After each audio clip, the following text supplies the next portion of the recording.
Station. What is going on, everybody? Welcome to One Collection Down, and welcome to the first ever SciFi Fest 2026, man. I am so excited. Me and Robbie, we got together. We decided to make a new festival of movies based on science fiction movies. One of my favorite genres of movie ever since I was a little kid, man. I've always loved fucking space, robots, you name it, technology, crazy stories. I think science fiction is one of the coolest genres. I mean, you could tell some real original stories in science fiction, and also reflect on our society and things like that. So we picked a bunch of great movies this month. It already kicked off on Rocket Robbie's channel, so go catch the rewind for the day the Earth stood still. That was on Monday. Go catch the rewind on that. But today we're talking about the one and only Starship Troopers, man. And I am so excited. I invited a bunch of my homies to come hang out with me. So let's get them out here, man. Let's get this party started. First up, I'm bringing out my homie, my brother, Hounds of Gore, Jake Station. Station, brother. What's up, man? What's going on?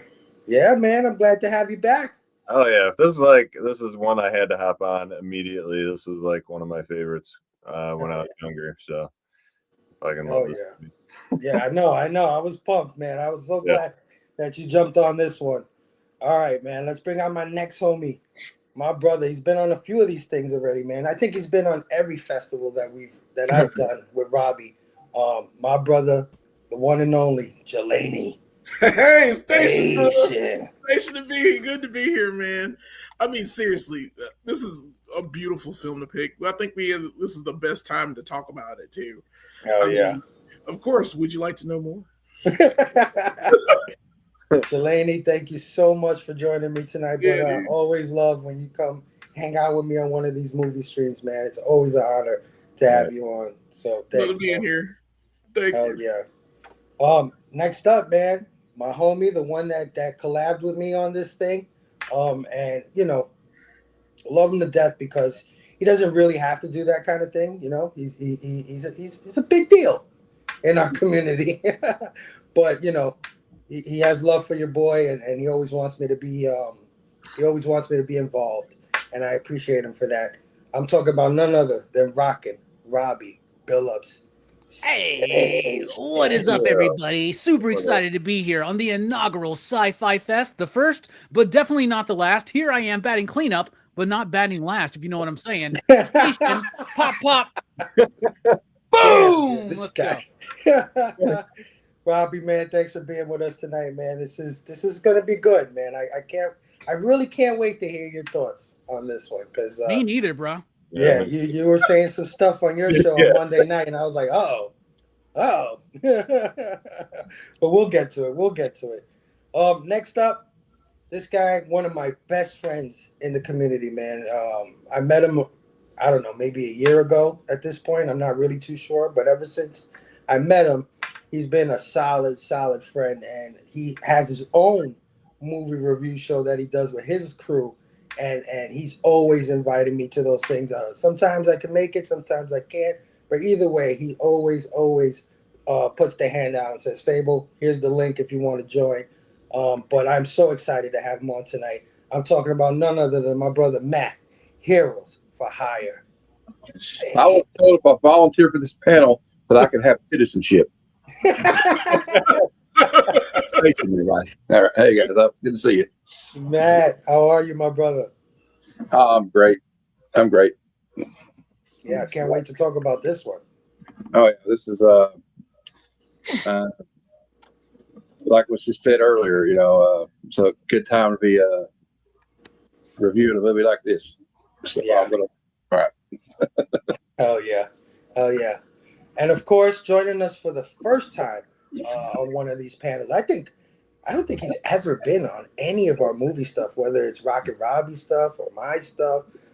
But he is a good dear friend of mine, and one of my best friends for years, and one of the best community members out there, 100%. I'm talking about none other than Bobby Della Ghetto. Stay.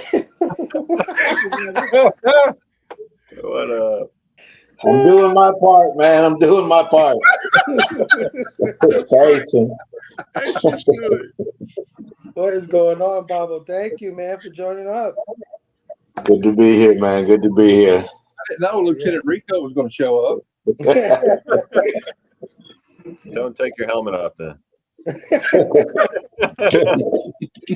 got you, man. I can He's do got a it, man. Yeah.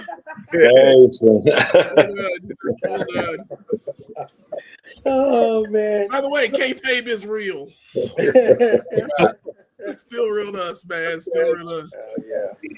So thank you, everybody, for joining in the panel. Thank you, everybody, for joining us tonight for the second movie in Horror Fest. You hear me? Get ahead of SciFi yourself, Fest. Fable. Hey, I'm a little rusty. It's been like 2 months since I've done a live. I'm gonna get acclimated though. All right. Starship Troopers. All right. Let me pull out my notes because I'm old and I need to get my notes down. All right. Starship Troopers. Based on the 1959 novel of the same name by Robert A. Heinlein. The story was first published as a 2-part serial in the magazine of fantasy and science fiction as Starship Soldier. This movie, of course, is directed by Paul Verhoeven, who previously directed RoboCop, Total Recall, Basic Instinct, Showgirls, and Hollow Man. It's written by Edward Numier, who also wrote RoboCop.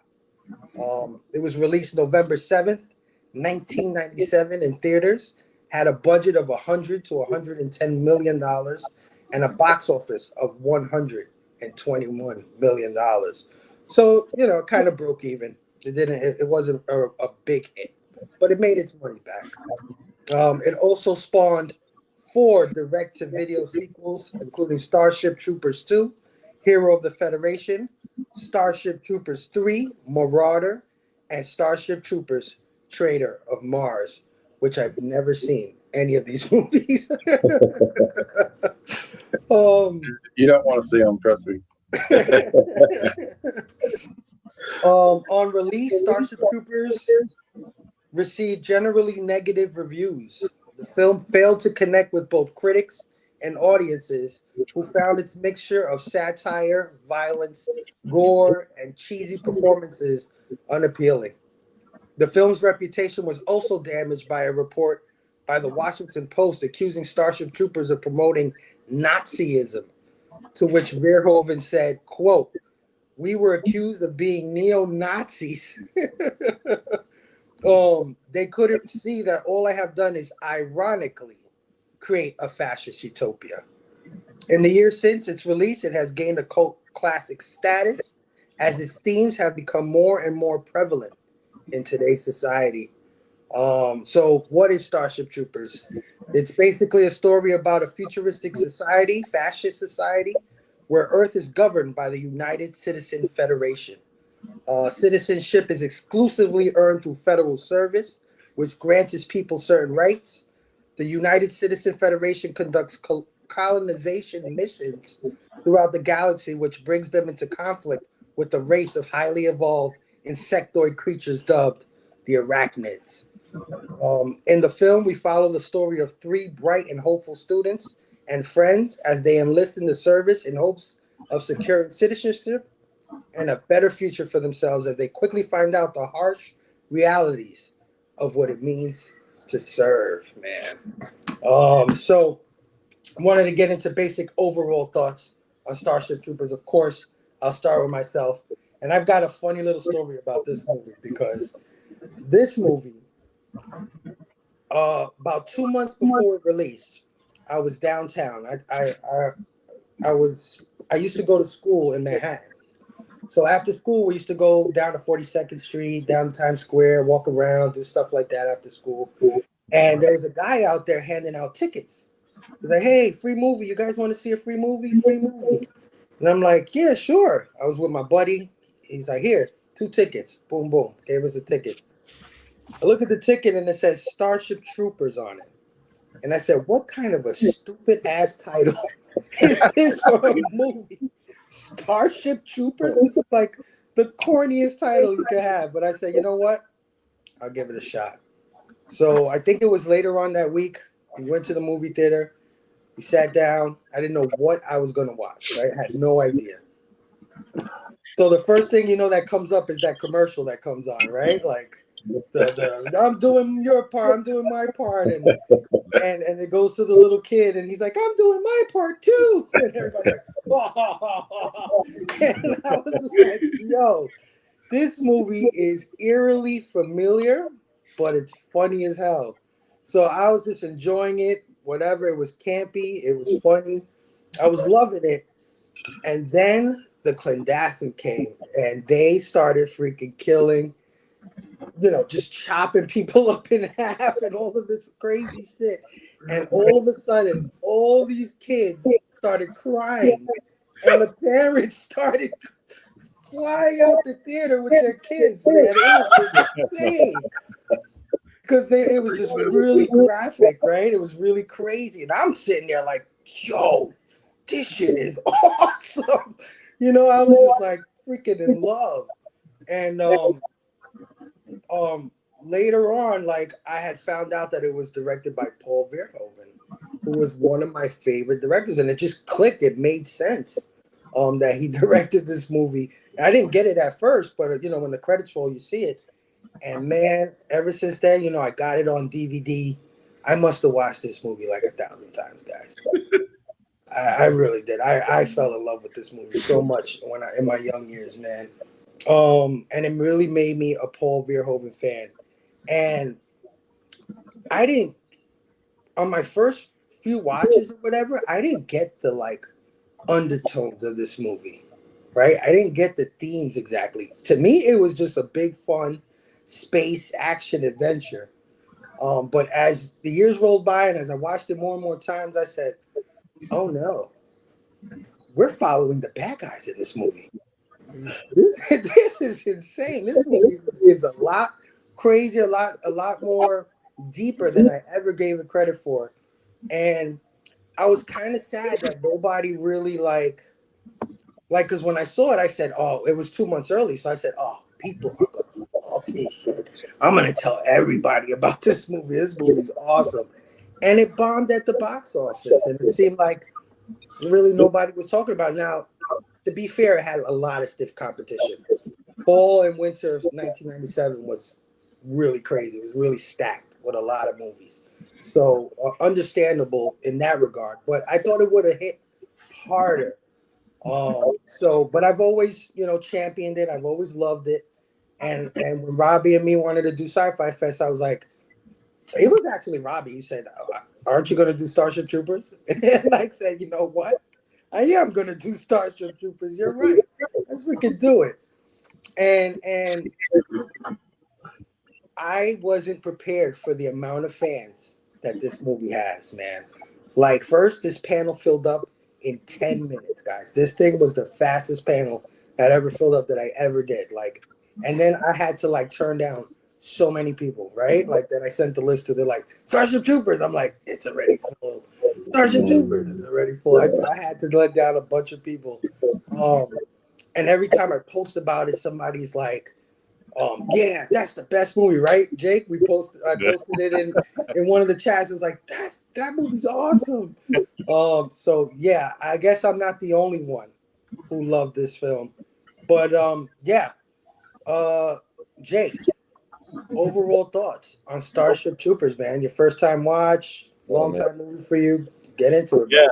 I think I told you this was like the first movie where I was like, I want to say I'm a little bit younger. I'm not that much younger, but 97, I was like 11 or so. So I think when it came out, I probably saw it when I was like 13, 14. And I was like, as soon as it goes to the co-ed showers, I was like, oh man, tits.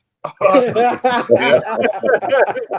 Exactly. And but yeah, like I watched it yesterday, man, and that sucker holds up after 30 years, almost 30 years. Like, even the graphics are like great, the fight scenes, the practical effects, mixed with like the CGI. Like, this stuff was like kind of groundbreaking back then. And it's just crazy that like I watched it and it's just one of those movies that like holds the test of time. I've seen movies like 20 years ago that look like garbage today. Yes. And this does not. This looks like it could have been made like today. I love the acting. It has a lot of great. It has a killer cast, man. There's so many good actors and like actors that have gone on to do like really great things since then. I think it's funny because I never really put the whole Paul Verhoeven thing together with everything else. Sometimes I'm not really good with names, so unless I'm like researching stuff, like I don't, unless I see similarities. But like, I'm a huge fan of like Total Recall and RoboCop. Like, I love that stuff, and it's very, I see a lot of the similarities. But this is just like, it was just one of those movies that like me and my brother watched all the time. Like, I watched it all the time. Anytime it came on like television, I would watch it.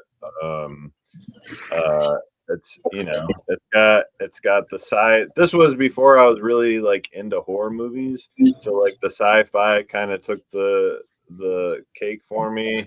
It had the good action scenes and fighting scenes and the gore and stuff too. On top of that, obviously, like the whole undertone of everything was kind of lost to me at that point.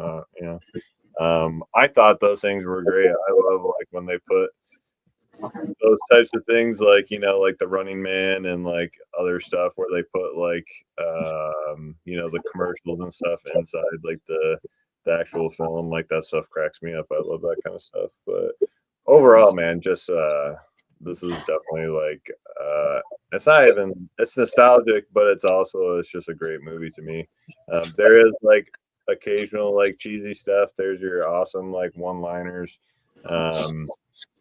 But overall, it's just like a really cohesive movie for me. So I like, as soon as you sent the message, this is why I'm good at getting back to people immediately. Because I was like, bam, Starship Troopers, let's go. Like, you know what I mean? Hell yeah, dude. Hell yeah. I love what you said about it looking really good. This movie looks very crisp. Oh man, for being a 30-something-year-old movie, even when they have like the swarms coming and stuff, like it looks like great. Yeah, you know what I mean. Yeah, it's just really good. Yeah, it's one of the few movies, the CGI movies that hold up for sure, 100%. Like, and you're right, it does look better than some movies with CG from 20 years ago. Yeah. I mean, even like the flying arachnids and stuff, man. Like, there's very small times where I can be like, that's like deliberately like CGI, like it's very like minimal when like maybe when what's his name, Rico's like on top of the tanker and they're flinging around. There's like small effects where it's like going too fast to where they have to kind of add like the little CGI Rico, you know what I mean? Right. But, like, with both things going at the same time, with the practical and the CGI, they did it so good, man. Yeah. And even when it is like, even when it's pure CGI, when it kind of thing, it still looks pretty badass. Like, when that thing shoots the fire, all the ships, everything looks pretty decent. I mean, hell yeah. Jelani, my brother, overall thoughts, Starship Troopers. Oh man, I have a storied history with this movie. This movie, I worked at the movie theater when it came out. This was 97, the year I basically graduated high school, telling my age. But I watched this in the theater, like, I think Thursday before, because a lot of people were talking about this movie. It was like a big deal for a little bit, but it was also kind of like small. So it was in like circles where people were like, hey, you got to check the Starship Trooper movie out. And we knew it was from Paul Verhoeven. is kind of one of those films that just like you gotta go see because it's got action and it's all this other stuff. But then when we watched it I watched it the first time, I hated the ending. I really hated the ending because it was like all this action happened, all these things happened, and then like they didn't get everybody. They didn't blow up the planet. They didn't do, you know what I'm saying? I was expecting that. I was expecting just a straight sci-fi movie. And I laughed my ass off through most of it because it was like there's so much ridiculous in it.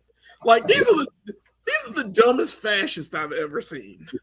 They usually are dumb. They usually are dumb. They got spaceships. I thought they were, but I've seen dumber. To this planet and just wipe them out. You just wipe them the fuck out. And you decide to drop all of your soldiers one by one and fight freaking bugs right in front of them with weapons that they have no clue how to use. They're just the dumbest people. But I love Casper Van Dien. I love how he's a leader and all these other things. I love the fact that this story is like it's very militaristic and it's very dark. And yes, you are following the bad guys because I'm pretty sure we pissed them off like immediately. Like we can't colonize their planet. They're like, exactly. Nah, bro. Nah, we'll go ahead and start throwing whole freaking meteorites across like millennia to kill you. We can't wait to kill you. So it's hilarious to me how this movie worked. Like they were shooting asteroids at us. Like, what the crap? Well, it's just stupid things like that. I like the interplay with all of the characters. Everybody blends well. It's perfectly cast. I understand that there's just so much today that does focus on this movie. It's very topical. Yeah. You picked this at the right time too. So that was a good idea because it's a weird time to live in, and to see that people in the future, like apparently this race of people or these humans the veterans got together and took over the government. Yep. I'm like, what? It's so weird. And they're like, yeah. And it's so fucking hilarious that they're all like disabled and shit. I thought that was hilarious. Yes. His teacher's missing an arm. His biology teacher's blind. His recruiter's missing legs. Yeah, he's like, It's make the a man weirdest out of thing. me. Because war happens. Apparently, I don't know who they were fighting prior to the Clandestine, but bruh, a lot of people look like they were amputees and things like this from other stuff. I don't think they were just put out there to fight. probably most of the adults that fought are like disfigured somehow. Yeah. Yeah. Well, it's part of the message, right? It's in the training. It's like the satire of a world like that, because remember, his teacher was like their fundamental thing is violence. Yeah. The society's based on violence, and as a viewer, you're like, what?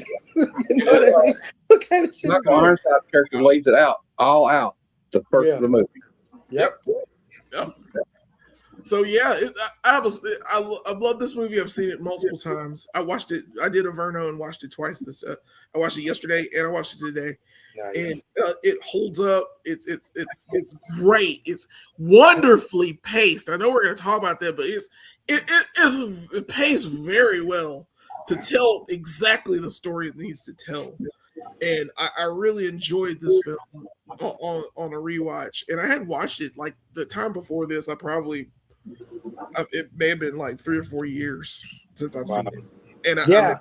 And I've never seen any of the sequels. I refused. Yeah, I'm pretty sure they're trash. Like almost 100% sure they're trash. I will be drinking tonight, and I'm drinking a Car Ramrod. This is a maple ale. I've decided every live stream I'm doing now, I'm just going to drink beer as opposed to liquor. I don't yell at somebody and tell them you're worth it. So I'm going to pour this. And I've been drinking it, but I'm pouring it now in a clear glass so that you see my progress. I'm also drinking 2 of them at the moment. and they're 10%. So if I go off cuff, I apologize up front. No. Absolutely. First, gentlemen, you're all worth it. Before we begin, so yeah, man. Cheers to you. Hell yeah. Cheers. Yeah, man. I this is what makes me feel like it's super brilliant, right? Like what you said about, or what I said about you iterated is that you're following the bad guys, and this is what Paul Verhoeven. This is his genius to me, right? Like, because you can take this movie on two levels, right? You can just enjoy it for the big, dumb, ironic splendor that it is. True. Have a good time with that. It's funny. It's an action movie. It's got monsters. It's got gore. It's got tits, right? Like, you didn't just take it on that surface level. But he always tricks you with these freaking movies because there's always something at the end where you freaking realize, holy shit, these people are the bad guys. Like, he did it in Showgirls. He even did it in RoboCop. Like, a lot of people, like, if RoboCop just ended at RoboCop 1 and they didn't add all the lore of OCP and all that, and if it just was just RoboCop just ends up being another corporate flunky. Yep. Right? At the end of that movie. After all of this rediscovery and all this man versus machine kind of like thing that you're going through, we reviewed it, we said that it was like a Christ Reborn kind of like allegory. Yeah. But no, really at the core of it, it's like, no, he's just a corporate flunky. Like he takes out the bad guys of the corporation and he's like, the boss is like, good job, son. And honestly, the RoboCop could be very topical to today too, because the corporation's trying to own everything. Yep. Even cities, yeah. Yeah. So this movie is no different from Paul Verhoeven's other stuff. But Robbie, overall thoughts on Starship Troopers, bro? Well, first of all, I don't know why Jelani's weird stretching about drinking a beer on a stream. Me and Bobby are like, this is what we do. I don't know what the hell you're talking about. We're like, here it is. It's Friday night. We're drinking, man. That's what we do. I'm drinking different beers, son. That being said, I am vaping a juice head pineapple guava, 3 milligrams of nicotine. I'm also vaping a straw nana hybrid. It's a indica heavy hybrid of cannabis. So that's what I'm on right now. But let's talk about Starship Troopers. Let's do this. So when this movie first came out, I watched it in the movie theater. I'm 16 years old, y'all. I was born in 1981. So in 1997, this movie released, I went to the theaters. Now I talk all the time about how my love of cinema, and in particular genre cinema, kind of was fueled by my mother. We went to the video store all the time. We would go to the horror section. We would rent stuff, right? But I didn't really get into science fiction until I, of my own, got into Star Trek Next Generation, Star Trek Deep Space Nine, things like that, right? I remember when this movie was about to release because there was a hype train. There was heavy marketing spent on this movie. And that's why you say, even though it won its money back, it was considered a critical and a commercial failure. Yeah. Because the budget of this film before marketing was over $100 million. And in 1997, that's a pretty big deal. It was also the year Titanic came out. Exactly. It was going up against movies like that, up against Tomorrow Never Dies. It got swallowed up, right? It may have beaten The Jackal in November of 1997, but ultimately in 1997, this was a movie that most people didn't really remember. And when this movie came out, and I got to credit my homie George, his stepfather, he got us into the habit of going to the movies every single week. Like, we're going to go to the theater. There's going to be something playing. We're going to watch it, right? So I remember going to see Starship Troopers. I remember all my homies, 15, 16, 17 years of age, loving this movie, right? Who was it? Was it you hounds who mentioned the co-ed shower scene, right? Like, I mean, of course, right? Me, on the other hand, snobby Robbie, starting to really fully formulate is like, why is Denise Richards not in that shower? Why did we not see that? Luckily, a year later, we got to all watch Wild Things, which is a shitty-ass movie, but it's worth it for two things. Two things happen in one scene, and they both belong to Denise Richards. Anyway, that's number one and number two. Thing number one, thing number two. That being said, I didn't really like this movie when it first came out. All my friends loved it. I did think it was shocking how gory the violence was in this movie, and I liked that, but I never vibed with the movie. And then the second time I watched the movie would have been maybe in the early 2000s. We were all hanging out. A bunch of friends loved this movie. Let's watch it. And I just didn't like it, right? Now here it is, 2026. I'm watching it for the third time, right? And I was excited to be here because I was like, you know what? I have heard since that this movie is a very scathing criticism on a fascist military-based society, right? And so I wanted to dive into it and see what I could pick up. There is my pristine, crisp VHS copy right there. And to answer everybody's question, I had this question a few times and I never answered it. But no, I did not watch this on VHS. Okay. The seal is still like on this actually was still wrapped up, and I took the wrapping off to do the picture, but it's still like got the little seal of tape on there. So oh shit. Well, I broke it. The VHS popped out. But there it is right there. But no, I rented this on Amazon. Like during Christmas, I kept being like, yeah, delay my shipping for like a day or two and give me $2 digital credit. So it was like, you can rent this for free. And I was like, cool, let's go. So I watched it actually in 4K, which is pretty cool. And I actually really enjoyed the film this time. I don't think it's a perfect film. I don't think it was a perfect film at the time. I think at the time it was a bit ahead of itself.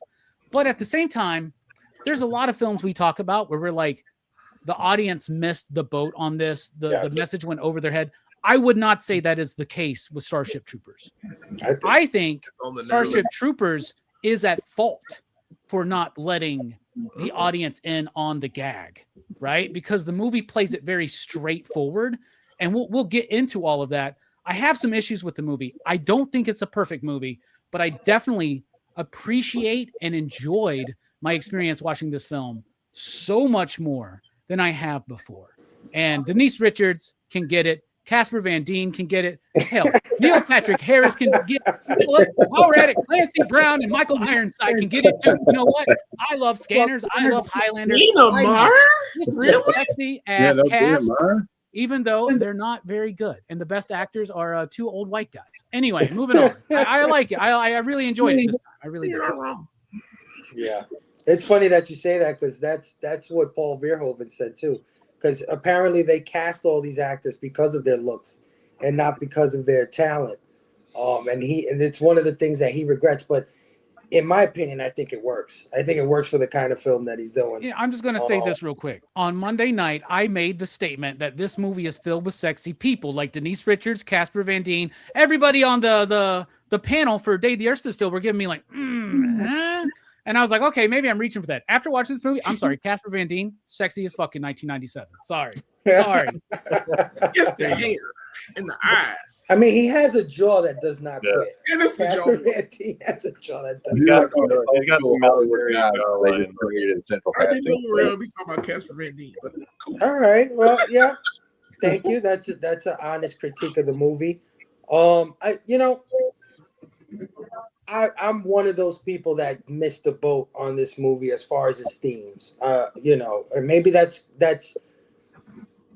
another reason why I think his movies are geniuses, because it says a lot about you in a lot of ways. It's the way you view this movie, right? Like I was a kid, I was probably a lot more patriotic than I was, than I am now.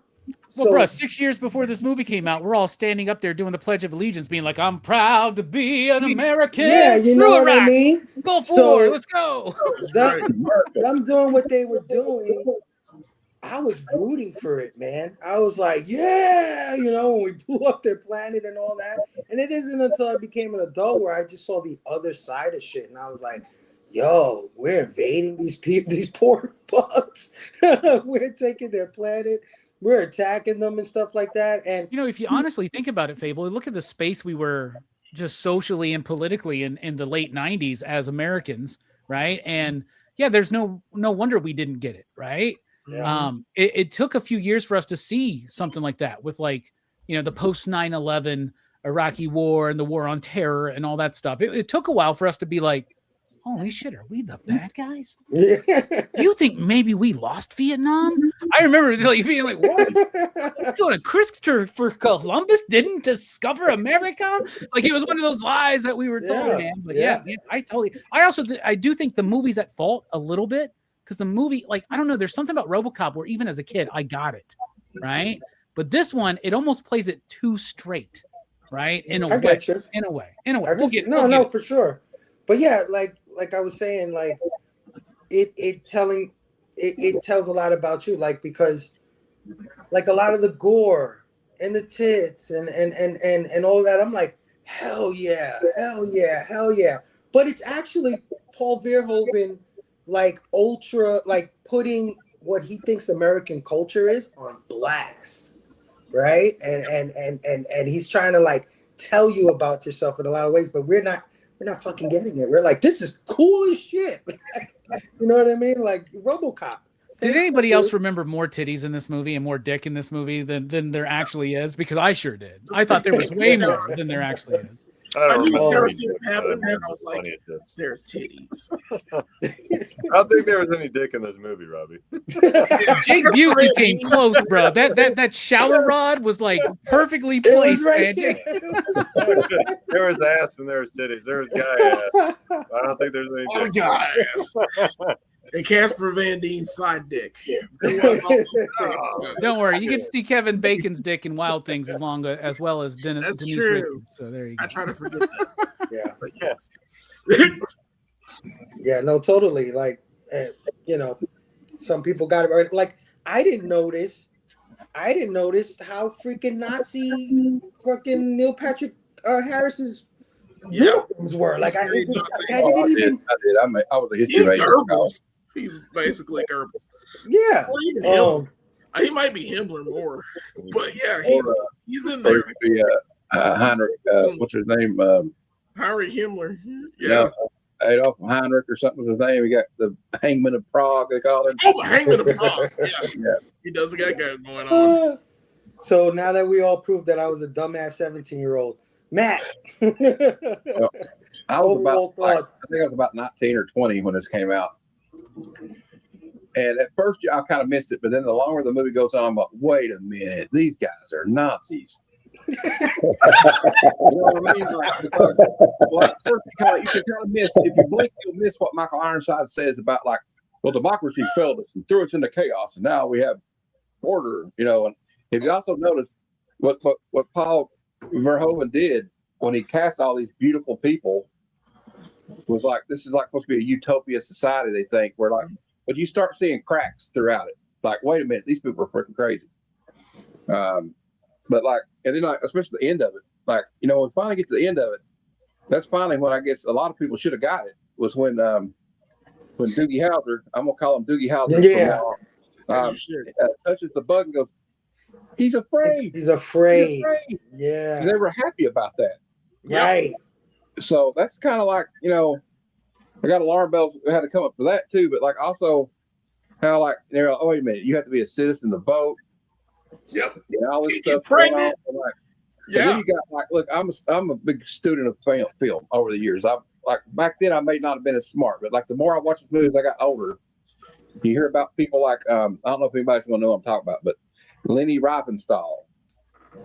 She directed a propaganda film for the Third Reich called Triumph of the Will. And I get a lot of vibes from that when you see some of this stuff about, I'm doing my part, and I get that kind of vibe off of it. You know what I'm saying? And like, the thing is, like, maybe they did too good a job, like Robbie's saying, though, because I think there's a lot of, and unfortunately, I think nowadays, though, we have a lot of people out here that miss the entire point of Lord of the Rings and Star Wars. Yeah. So I think there's a lot of, like, me and John's Conference Friends talked about this, and we're talking about like the media literacy is like at an all-time low right now. That people I think I don't know, because like I can also bring it back to I just finished watching Andor season 2. These bad guys don't know they're the bad guys. They don't see it. Like not the soldiers. I mean, maybe the higher up know that they're the bad guys. But like, would you think you're a fascist if you were a fascist, or would you think you're fighting for your country or your planet? And so this is almost like a fascistic Star Trek. Because we got the United Federation of Planets, and they got this federation though of the whole country. I mean, the whole world, the whole globe, Earth. And like you start realizing, well, maybe if they hadn't bothered these damn bugs, there wouldn't have been a problem in the first place. Yeah. Don't want none, won't be none, right? All right. Exactly. And but I was also the special effect. I guess we're gonna talk about that later. I'm not talking about it right now. I'll save that for later. But yeah, there's a lot of great one-liners in it. But like these guys are all meatheads, but they're supposed to be playing it over the top, right? Right. Like you know, like the guy tells him, what he tells you is, "You're in charge until you're dead, or I find somebody better." Right. You know, like I don't know. It's just interesting, but you know, they drop, like I said, they drop little hints. Like the girl when they're in the shower scene, she goes, "I wanted to be in the service. I wanted to volunteer because it'd be easier to apply to have children." You're like, wait a minute, you have to have an application to have a baby? Yep. Yeah. Or to run for public office? So I'm like, yeah. And shout out to Rue McClanahan, who plays the golden girl in the house for this movie. Hell yeah. I was like, I said, I remember watching it when I was a kid. I said, oh no. I said, Blanche is in this movie. Yes. So I was getting ready. I was waiting for her to say I'm hotter than a virgin at a prison rodeo, but she never did. So, but anyway, but that's kind of a fun, like when you first see it, you go like, yeah, this is kind of a fun action movie, but like, it's kind of like the longer it goes on, the more you realize like, oh, wait a minute. We're rooting for the bad guys. And I think that's what Paul Verhoeven was doing. That's what he does. Rooting for the bad guys. That's what he does, dude. And like, I think it went over a lot of, not just the audience, I think it went over the critics' heads too. Yeah, a lot of people, bro. I know I'm not the only one because we just did Showgirls, right? And Showgirls is you know, whatever. You might like it, you might hate it. But the point is that we're watching it and we're like, Elizabeth Berkley's character is a real bitch. Yep. Like she's a terrible person. There's nothing. You know? She learned the whole movie. She was unredeemable. She's horrible. She ruins everyone's lives. Yeah. Like everyone. Everybody's life. But she's like the main focus, and you're following her. You're supposed to be rooting for her. And in some cases, I guess some people do, right? Like, yeah, she made it from the gutter, and she's on top now, and all of that. Yeah, but at the same time, she steps on every fucking body to do it. Same thing with Alex Murphy, man. I say the same thing. The dude, he's supposed to be altruistic, good cop, all this other stuff. He's a cop. Yeah. Never say fuck the police. I'm sorry, Jelani. Fuck the police. But yeah, that's why I'm such a big fan. But yeah, my bad, Matt. Anything else? Well, I had something, but now I've lost it, I think. Sorry, I say fuck the police a lot. No, it's all right. It's all right. I like NWA. Fair enough. Well, like I said, I think it was like also, okay, another thing I'll mention, I kind of said this backstage. The thing where they go through all these little videos and people are clicking on, would you like to learn more? That's kind of how people like absorb media. That's how people consume media these days. Mm-hmm. They don't learn the news. They learn it from something on TikTok, a reel, some kind of post on Facebook, or probably the most toxic place I know of is X. And I don't think we're getting all the truth. We're not getting all the truth. It's like you can go down these rabbit holes. Like you'll be doom scrolling. I'll be there for 4 hours. Like, oh shit. Oh yeah. All this shit for 4 hours. What the fuck am I doing? Mm-hmm. But I don't know. It's just. I guess that's all. I guess that's all I got to say. Something I was going to say, but if I think of it, I'll let you know. But oh yeah. So overall, you like the movie? Yeah. I know what I was going to say now. Yeah. Overall, I like the movie. I enjoyed it when it came out. I didn't want to see it, but I rented it on DirecTV or something. I think we had one of those bootleg DirecTV cards. I don't know if y'all remember those. Any pay-per-view. So 97 to 99, I watched every movie that ever came out. Nice. For free. Nice. But I was going to say, like, I know that the director, when he was wanting to adapt this movie and the writer too, like, well, we can't just do this like word for word out of this book because the guy that wrote this is a right-wing fascist. Completely. There's no subtlety to it. There's no satire about it at all. He's just straight up saying this is the way people should be. And Paul Verhoeven grew up in war-torn Holland. Right. So he wasn't about that because he saw what the Germans did. Yeah. So that's why they changed it like this. And I think it's like a little FU to the writer too, even though they did like adapt it from his book, but he really turned it around because I saw somebody in the chat earlier say, I don't remember the book being anything like this. So because he kind of just played it straight in the book. That's all. Paul Verhoeven even said that he couldn't make it through the book because it was like making him sick or whatever. Now, like Robert Heinlein, I've read only book of his I've read is Stranger in a Strange Land, which I do really, really like. So I don't know if it's something throughout all of his work or if it's just something in particular of this, but in particular, I know that he was, there was no satire in his novel. Like Matt said, this was straight up just like, this was the world, you know, but here's the crazy thing. Like sci-fi writers, sci-fi writers are meant to imagine a world either as a hope of where we're going or a warning of where we're going. Right.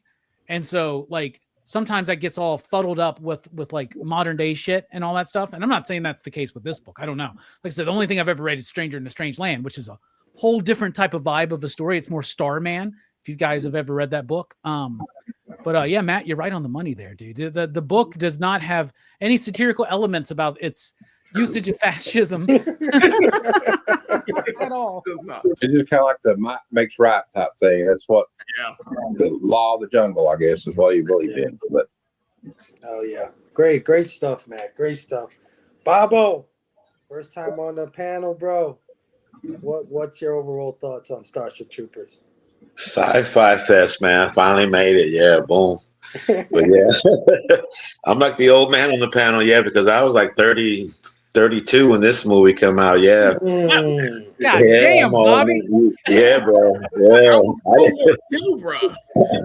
That would make you 63 right now, man. Come on. I'm 60. Yeah, bro. Yeah. Hell yeah. Let's go. I didn't see it at the movies. I think I seen it on HBO or something like that. It was the first time I seen it. And of course, then I liked it, man. You know what I mean? I didn't know that the director had directed RoboCop, but I could see where like the TV, the RoboCop, they were like showing the news, and on this one they were like going back and showing, would you like to learn more? I kind of see those similarities in there and stuff. Yeah. But yeah, I liked it, man. And like Jake had said earlier, man, with the cast, they killed it with the cast, man. You know what I mean? Yeah. Any movie that guy, the sergeant, what's his name? Robbie, you said it earlier. Michael Ironside or Clancy? Michael Ironside, yeah. No, the other one. The drill sergeant. The drill sergeant. Yeah, any movie that he's in is a good one. Clancy Brown. Clancy. Yeah, any movie. Clancy Brown. Yeah, the Kurgan. That's right. Yeah. Any movie that he's in is a great one, man. You know what I'm saying? He always, it's always a good movie if he's there. Yeah. So, this movie just had me rolled in, man. I loved it. You know what I mean? I didn't catch the fascism stuff, I don't think, I heard it like later on. And then I noticed, yeah, you're right. Look at Mike, Patrick Harris is wearing SS uniform and shit. It was like kind of like, what if the Nazis had won the war and it's like in the future? And, and I could see what they were talking about. Yeah, but I never did see Starship Troopers 2 or Starship Troopers 3, but they had these movies. This was a kid TV show. It was Roughnecks. Yeah, Roughnecks. Yeah, and it was like it was like Beast Wars. It was that kind of animation, and I like these two. I went and bought these. I found them and I bought them. Yeah, it's rough to watch now because it's older. But you get to follow along. You get to see Rico and Dizzy and stuff, and on there. And I thought that Rico, man. I thought back then he would have made a good Captain America. That guy had the Captain America. Yeah. 100%, dude. Bro, could you imagine Captain America with Casper Van Dien? That would be the shittiest movie, man. I mean, that would be hilarious, though. If we could be like, here we're talking about Captain America from 2001, starring Casper Van Dien. Go get Captain Van Dien to remake the 1990 Captain America. Man. Better than that. This is true. So yeah, man, I enjoyed it, man. Yeah, it was a good one, man. You know what I'm saying? Like, we'll get into the cast, but like I said, Yeah, and then that, like they were says earlier, the shower scene. You know, I mean, they're making a big deal. You know that these people shouldn't be. You know, don't use the bathroom with the boys and the girls. And these guys are showering right along next to each other. Ain't no big deal, man. We got bugs to kill. We ain't got time to worry about. You know, yeah. Can't worry about them. Yeah. Well, I But mean, yeah, there's some perks to that society. You know, Yeah. it's not all bad. Shower together. Yay. Don't worry, we're not gonna have kids, baby. I'm not a citizen. Don't worry. Don't worry. You think that the Buenos Aires, they By the way, everybody. kind of like a little nod to the Nazis hiding out in South America back in the day? They were all from Buenos Aires. Yeah, Yes. I love that. Yeah, Dude, yeah. Everyone Probably has a is. Spanish name and they're white. Just so Yes. everybody So knows, weird. Bobby's drinking a Miller Lite tonight. Probably a tall boy. It looks like a tall boy. 16 Yeah. good, solid ounces. Yeah. Almost Great done. taste, less filling. Yeah, man. Remember that? Oh yeah. Well, yeah. Let's get right into it, man. Let's talk about the cast, the performances. Of course, we mentioned them already.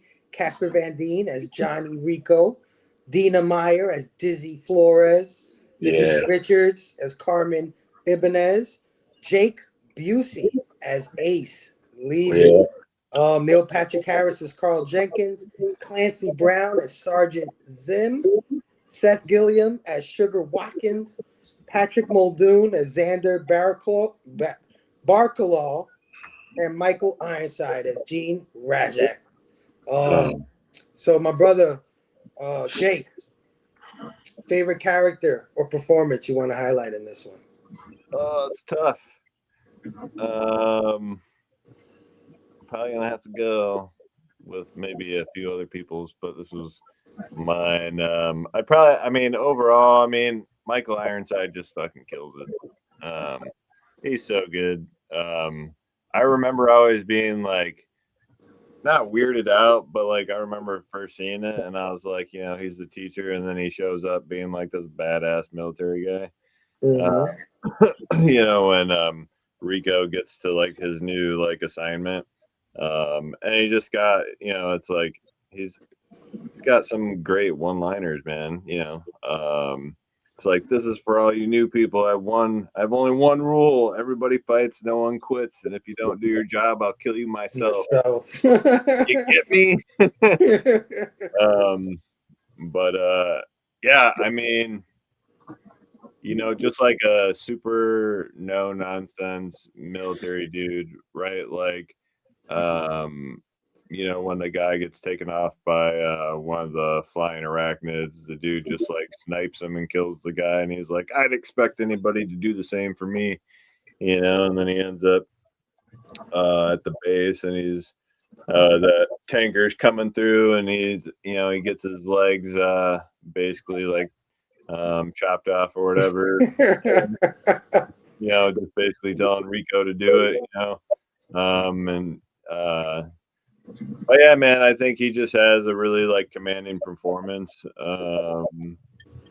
You know, it just like everybody was talking about, you know, the satire and stuff, and I think he just, to me, I feel like he, even though there was a lot of kind of like overacting, there wasn't a lot. Like I watched it yesterday, and like there was only a few times where I'm like kind of like chuckled to myself, like that was a little over the top, you know.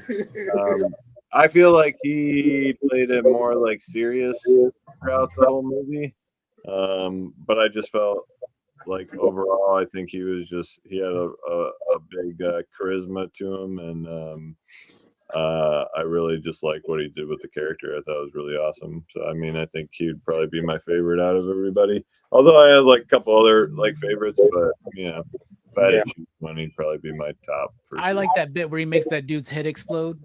Yeah. Or is that a different movie? Hold on. Oh, it's a different movie. Wrong movie, right? It's hard not to pick Michael Ironside in anything, bro. Yeah. He kills everything he's in. Yeah. And you know what I liked about this one is that, I mean, we talked about that all these people are the bad guys, but he isn't the bad guy in this movie. Right? He's like truly the villain in a lot of the stuff he's in. It was He cool drinks seeing him. Kool-Aid. Though. Yeah, There's a it was lot of cool seeing him as the, you know, the I wouldn't say father figure, but like the guy that you look up to. You know what I mean? Shows him how to be a fucking man. You know what I'm saying? Yeah. Like, And Michael Ironside was, of course, the dark even side. if they like played it too straight, as you say, like, I mean, it's a movie to where like you know, if you're looking at it like these are the bad guys, well, I'm fucking rooting for the bad guys because how good the fucking movie's portrayed. You know what I'm saying? Like, dude. I'm definitely not fucking rooting for the fucking arachnids. You know what I mean? Like, you know, like who like does it say who threw the first stone? You know what I'm saying? Like, I don't know, but it definitely didn't, like, you know. It's who threw the first asteroid, Jake. You know what I mean? Or did they throw the asteroid? That was my. Who threw the first asteroid, man? I kind of was just about maybe to it was like a Reichstag fire thing where the Germans burnt our own building down and blamed the communists for it. That's what it reminded me of. We got the Gulf of Tonkin going on, man. That's what we got. Exactly. Yeah. Because even the way the asteroid came about, it was like, oh, there's a weird like temporal flux or some shit like that, and all of a sudden the rock came out of nowhere. I thought that was a setup too, just to get everybody riled up for the war. But Jelani, it's amazing what a media can do. favorite character or performance you want to highlight, bro? Bruh. All right, I was gonna pick my Michael Ironside, but Jake got it. But I understand. I had backups. It works out. Bruh, I'm gonna go with Clancy Brown. Nice. Sergeant There Zim. you go. Sergeant Zim's a shit, man. I love how he gets the Busey kid to stick his hand out to throw the knife. I love that fucking Medic. Every time it's like medic. And when you hear medic throughout the movie, he has the funniest shit ever. Like I randomly just laugh. I'm like, medic! There are so many things. There's another thing I wanted to point out for some reason. When Dizzy dies and they have her funeral and shit, I'm like, don't they have a funeral for like, I don't know. Everybody? Like, everyone that died? And all the general that died. She's the only body they brought back. You only get a funeral because it's really hot.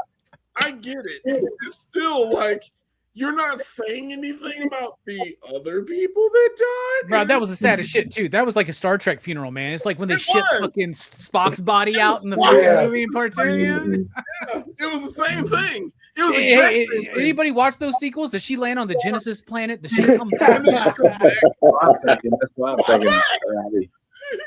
Hell yeah, Clandethu has like a resurrection chamber. That'd be awesome. But yeah, Clancy Brown's the shit.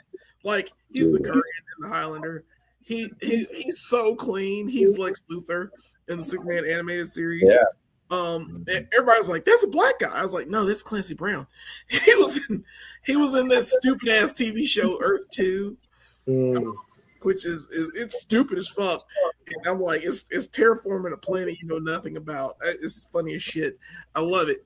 But Clancy Brown has a presence, and he's always had a presence in films that he's doing. And this one, he's fantastic. He busts himself down to private so he can catch he catches the brain bug, and it's afraid.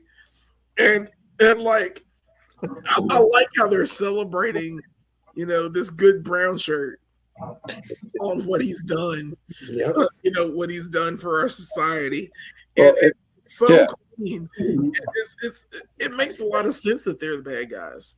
I mean, you gotta have heroes in your bad guy group. You know what I'm saying? You gotta have a Destro. You gotta have a Baroness. You gotta have, you know what I'm saying? You gotta have a Soundwave. It's one of those things where he's just a good soldier. He's just a good soldier. Matt just had a Destro figure just waiting next to him, just in case somebody mentions It's Friday today, so I already had it nearby. But I also have this one nearby too.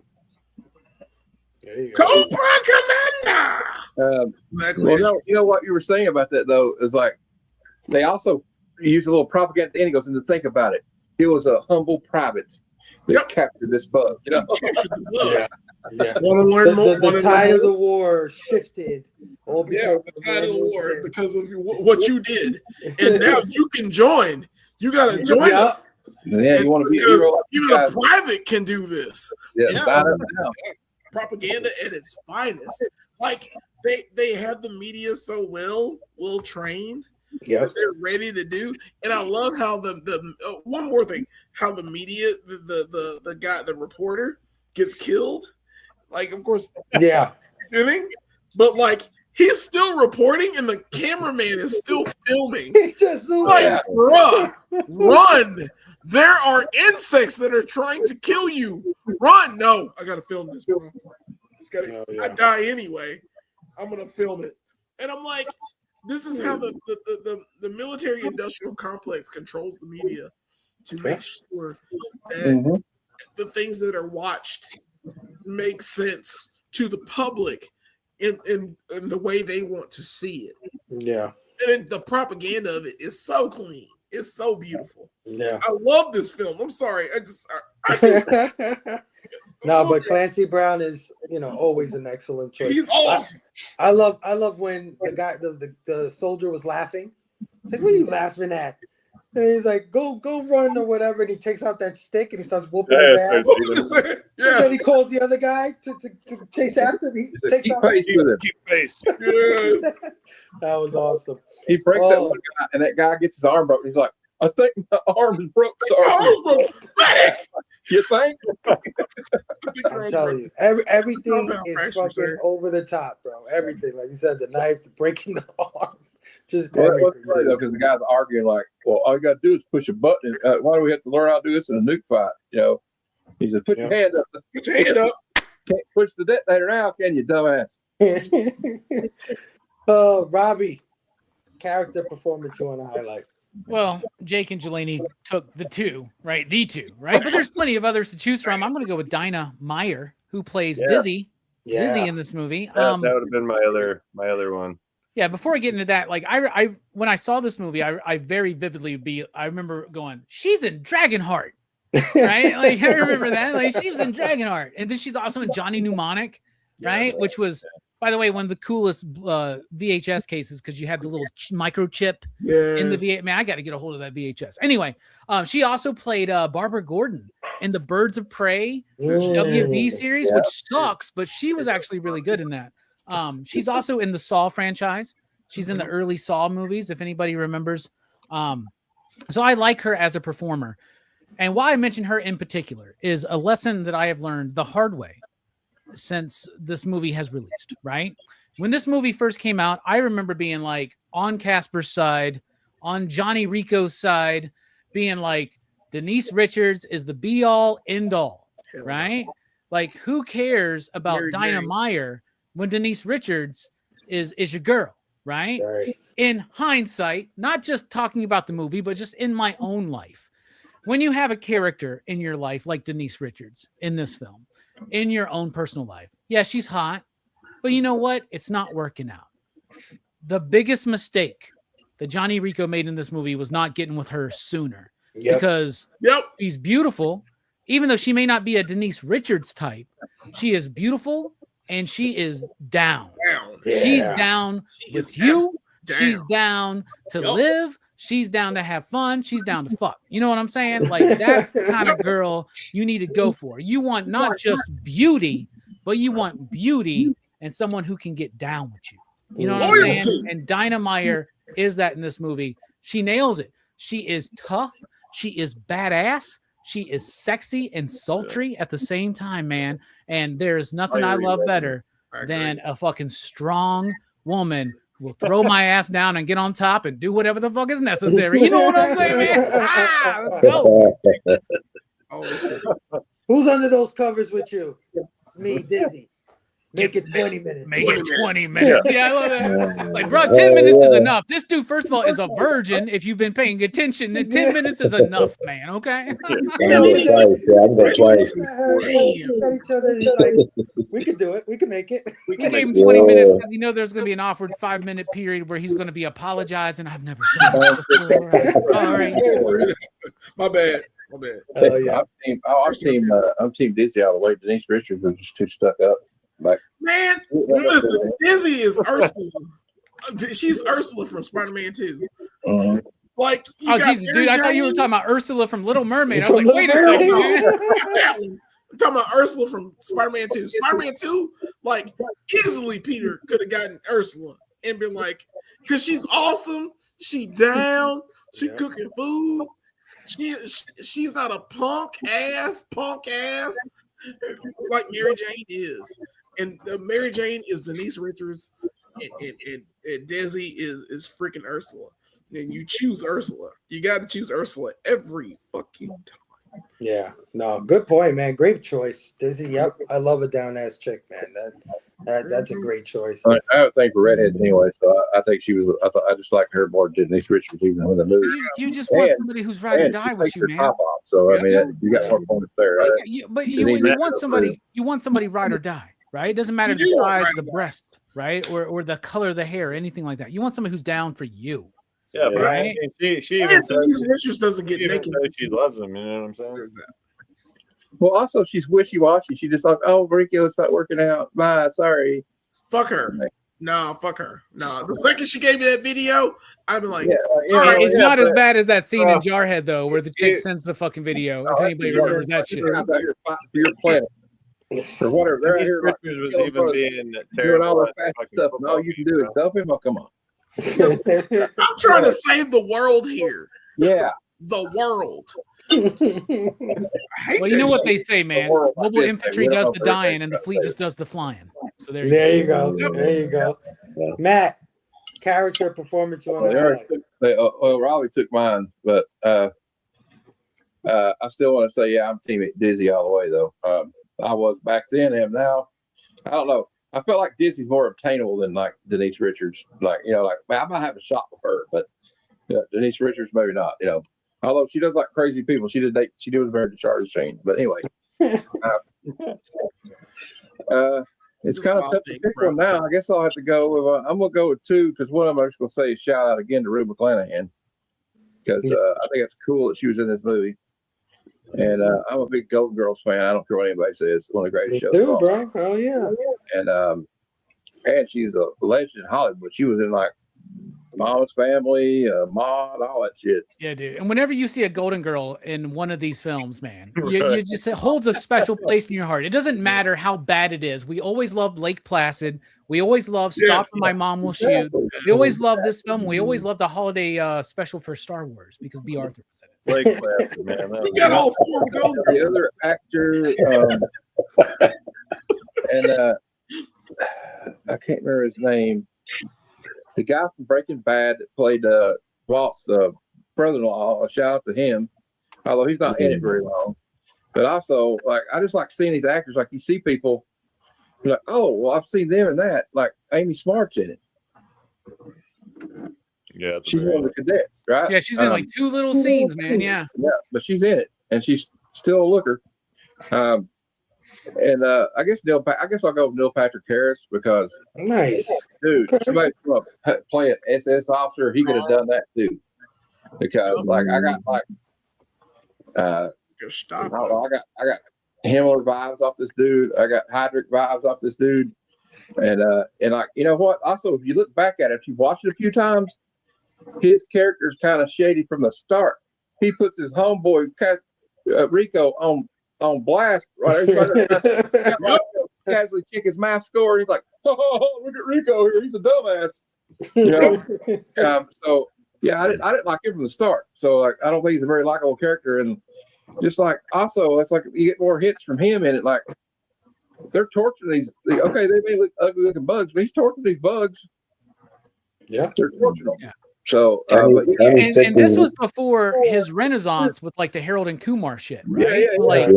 Yeah. He was like only Doogie Howser to us, right? This is like his first thing. I said, it's Doogie Howser. Yeah. He also set that weasel on his mom. Set that weasel up his mom's leg and shit. Yeah. You know, here's one thing that's crazy, man. I'm just going to mention this real quick, but notice the characters' last names. There's a lot of like like Spanish last names, Mexican last names, They were in Chinese Buenos last names, things Aires. like that. They're kind of giving this very subtle thing about eugenics because they're all like pretty blue-eyed white fucking people with blonde hair and shit, right? Neil Right. Patrick Harris, Denise Nazis. Richards, right? But they all like their last names are like, like fucking Johnny Rico. You tell me that motherfucker's a Rico from Buenos Aires? You know what I'm saying? Flores. They took Yeah, over South America. That's a subtle thing in this fucking movie, dude. Nazis, bro. Yeah. They're Nazis. Fascist. Also, They're another part like, racist. that proves that he's not the guy I was talking about. Doogie Howser is not a good character, a good guy. He I sends love how his eyes get he sunk sends in the Rico dark at the end. and the Roughnecks in there to get killed, basically, just to see what these bugs can do. Right. Yeah, he did. He did. And I thought Rico wasn't pissed off about that as he should have been. But whatever, I guess. But He's superior. yeah, I know. But like, I don't know. Anyway, you probably go, oh, it's for the greater good. That's what people in that kind of situation probably, I guess, would say. It's what the Nazi would say, I guess. Yep. But yeah, I guess Neil Patrick Harris. Good choice. I like Neil Patrick Harris in this movie. I thought he was charming. I thought he brought all the things that he brought from Doogie Howser into here. His name is And yeah, seeing him in this movie was totally a highlight when I was young. I was like, holy shit. And I that's Neil thought Patrick more Harris. about these people that have psychic abilities. They didn't really talk about that much. Just Yeah. We didn't see this motherfucker again until he was snorting coke off of a stripper's titties, man. He's the Marcus Stinson. He's that too. White guy.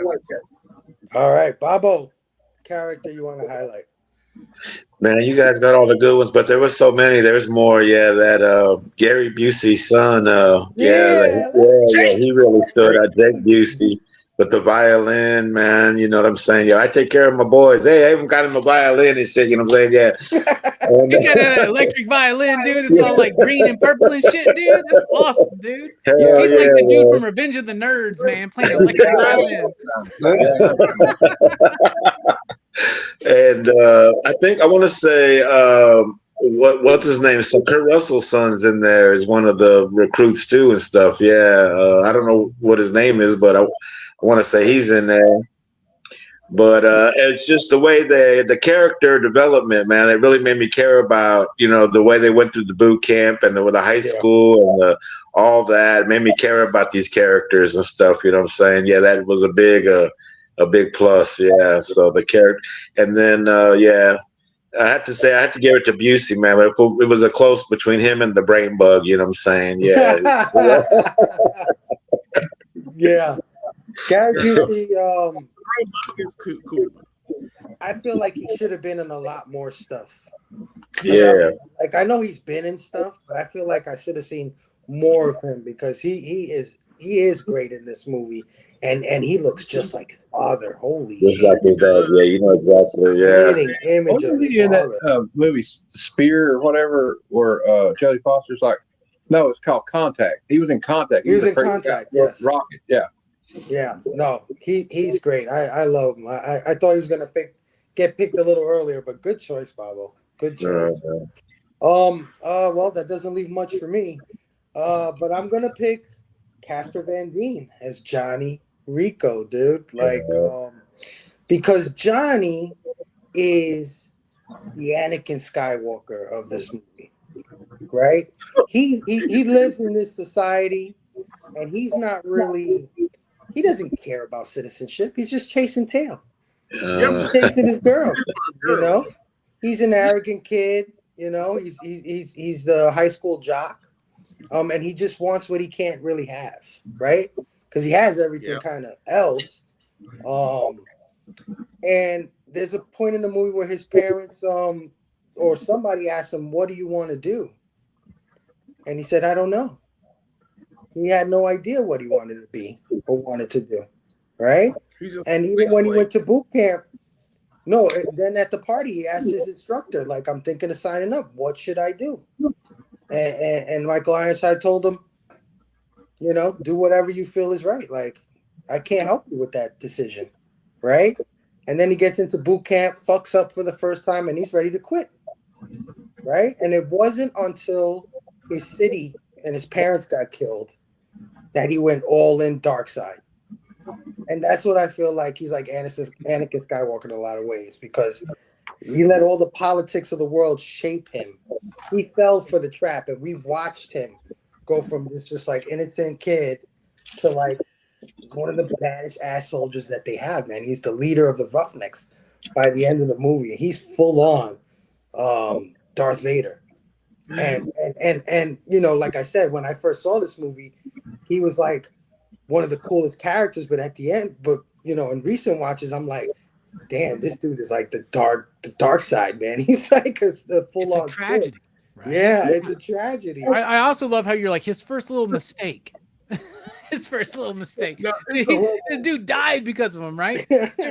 There's a lot of this movie, and I want to dive into this a little bit later, but like I guess I want to go ahead and say this now, but there's a lot of this movie that's kind of like it wants to be Full Metal Jacket in space, right? And that's like the moment where Vincent D'Onofrio kills himself, right? Yeah, it's I don't know. There's some. Yeah, no, for sure. I interrupt, man. I'm sorry. No, absolutely. Add on, because that, you know, I'm not the best at articulating this stuff, but that's how I feel about Rico. Like, I think Rico he just got caught up in all the politics. He got caught up in everything, and he got duped, and he fell for it, and he went full in, and he kind of discovered who he was, right? Towards the end of the movie. This may be a weird reference, but he kind of went off C. Thomas Howell in Red Dawn. You're like, in Red Dawn, Powers Booth's like, all that hate's going to kill you one day, son.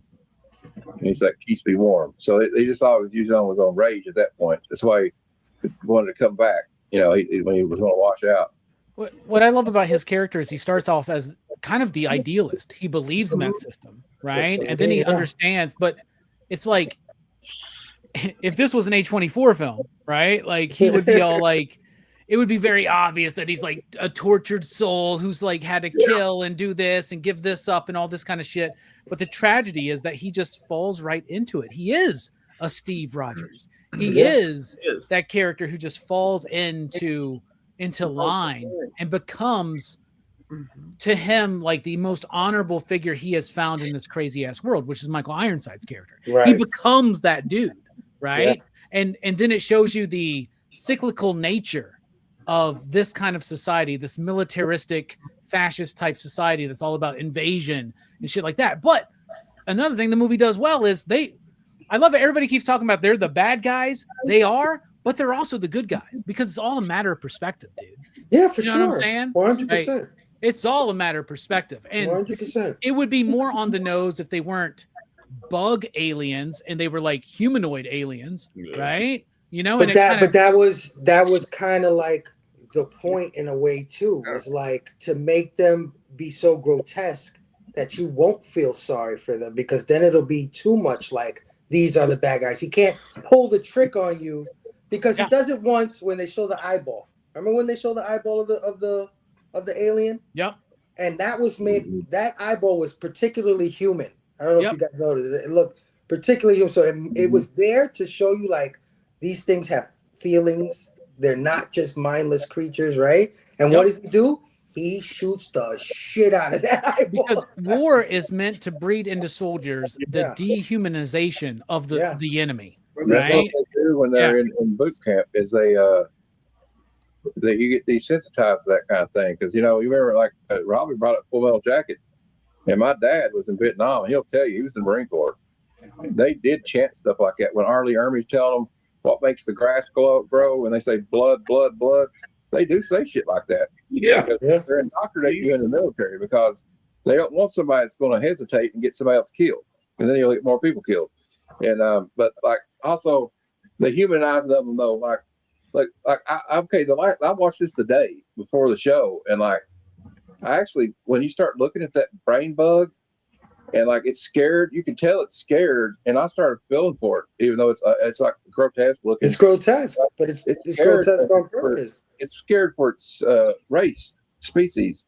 Yeah, it's trying to survive. It's a war. Yeah. And also, it's kind of like we're only getting one angle of it, because you know what they say, the history is written by the victors, right? Yeah. I read a book by Howard Zinn, called The People's History of the United States in college. And he's like, okay, the people that win, like the Spaniards, they came over here, they wrote the tales, but let's see what the real people were going through. Yeah. Where they enslaved these people, took over the land. Also, you see these people, and also you could always get an analogy of like the Native Americans when we went west. They were like, no, you get out of here. It's ours now. Yeah. No, absolutely. I mean, when he's The shooting nature of the alien, shooting the shit out of the alien, you see all this green blood splatter on him, right? And it's like, ew, and it's disgusting and everything, but it's like you're not getting that feeling like, you know, you're not saying that poor bug, right? Like you're not saying it because it's green, it's gooey, you know, it's over the top, so it's a little funny. But if it was a person, like Robbie said, more humanoid, you'd probably be disgusted. You'd be like, holy shit, these people are savages. But anyway, before you move on, Fable, real quick, does Yeah. anybody else have this weird optical illusion going on right now where, Fable, you have the thumbnail as the background, and because of that, you have Denise Richards' face right at the torso level of Jake, and it looks like he's wearing a crop top, man, to me, man. I keep looking, it looks like he's showing his belly off, dude. Look at that. I see it now. yeah. All right, man. So let's move on to style and structure. Parts of Starship Troopers were filmed in a place called the Badlands of Hell's Half Acre in Natrona County, Wyoming. The area featured extreme weather conditions, including hot days, frigid evenings, blizzards, and 80-mile-per-hour windstorms that affected much of the on-site equipment, requiring replacements to be flown in on a regular basis. So the filming conditions were pretty crazy in this movie. The boot camp scenes were filmed at Miles Square Regional Park in Fountain Valley, California. And about half the budget of this film was dedicated to realizing its 500 visual effects shots. Phil Tippett, who you may know from Star Wars, RoboCop, and Jurassic Park, was mainly responsible for producing the effects relating to the Arachnids, while Sony Pictures Imageworks and Industrial Light and Magic were tasked with the spaceship effects. And it kind of makes sense that this movie holds up visually because Phil Tippett, if you know who that guy is, he's like the father of CGI and bringing CGI to movies in a very unique way. But Jake, style and structure, what do you think? Oh yeah, man. It was great. You know, it all works together, you know, to keep me. It kept me engaged the entire time, right? Like it's balance between the action and the commentary. You know, it's also it's fast paced, but it also slows down a little bit, you know. But it goes up and it goes down, and it ebbs and it flows, but it's really like coherent for me. You know, the style of it's awesome. Like I said, it's kind of like a lot of like groundbreaking stuff for me back then. That obviously like has stood the test of time. You know what I mean? Like 30 years later, I'm watching it and I'm like, oh yeah, it's absolutely something that I could like see coming out today. You know, maybe for a lower budget, even. You know what I'm saying? But I think overall, man, I didn't know where it was like filmed, so that's cool. It definitely like adds the whole atmosphere, you know, similar to like when we were talking about The Running Man, you know what I mean? Like being able to film on such like a massive scale, you know, it always pays, you know, dividends, you know. Yeah, overall, I really enjoyed it. The writing was good. I mean, we could talk about that, you know, probably the entire time. Very similar to The Running Man again, you know what I mean? I'm only referencing. And by the way, The Running Man from 1987. Yeah, right. That's like, yes. But we don't want to get Jelani started again, Jake. Yeah. Not the new one, Jelani. Jesus, man. Not the new one. We're talking about the old one. He's not the guy. That dude is not the guy. But I'm referencing that because there's Glenn they Powell. have similarities, and as far as like the themes and stuff. But again, right, like we only see things from one perspective.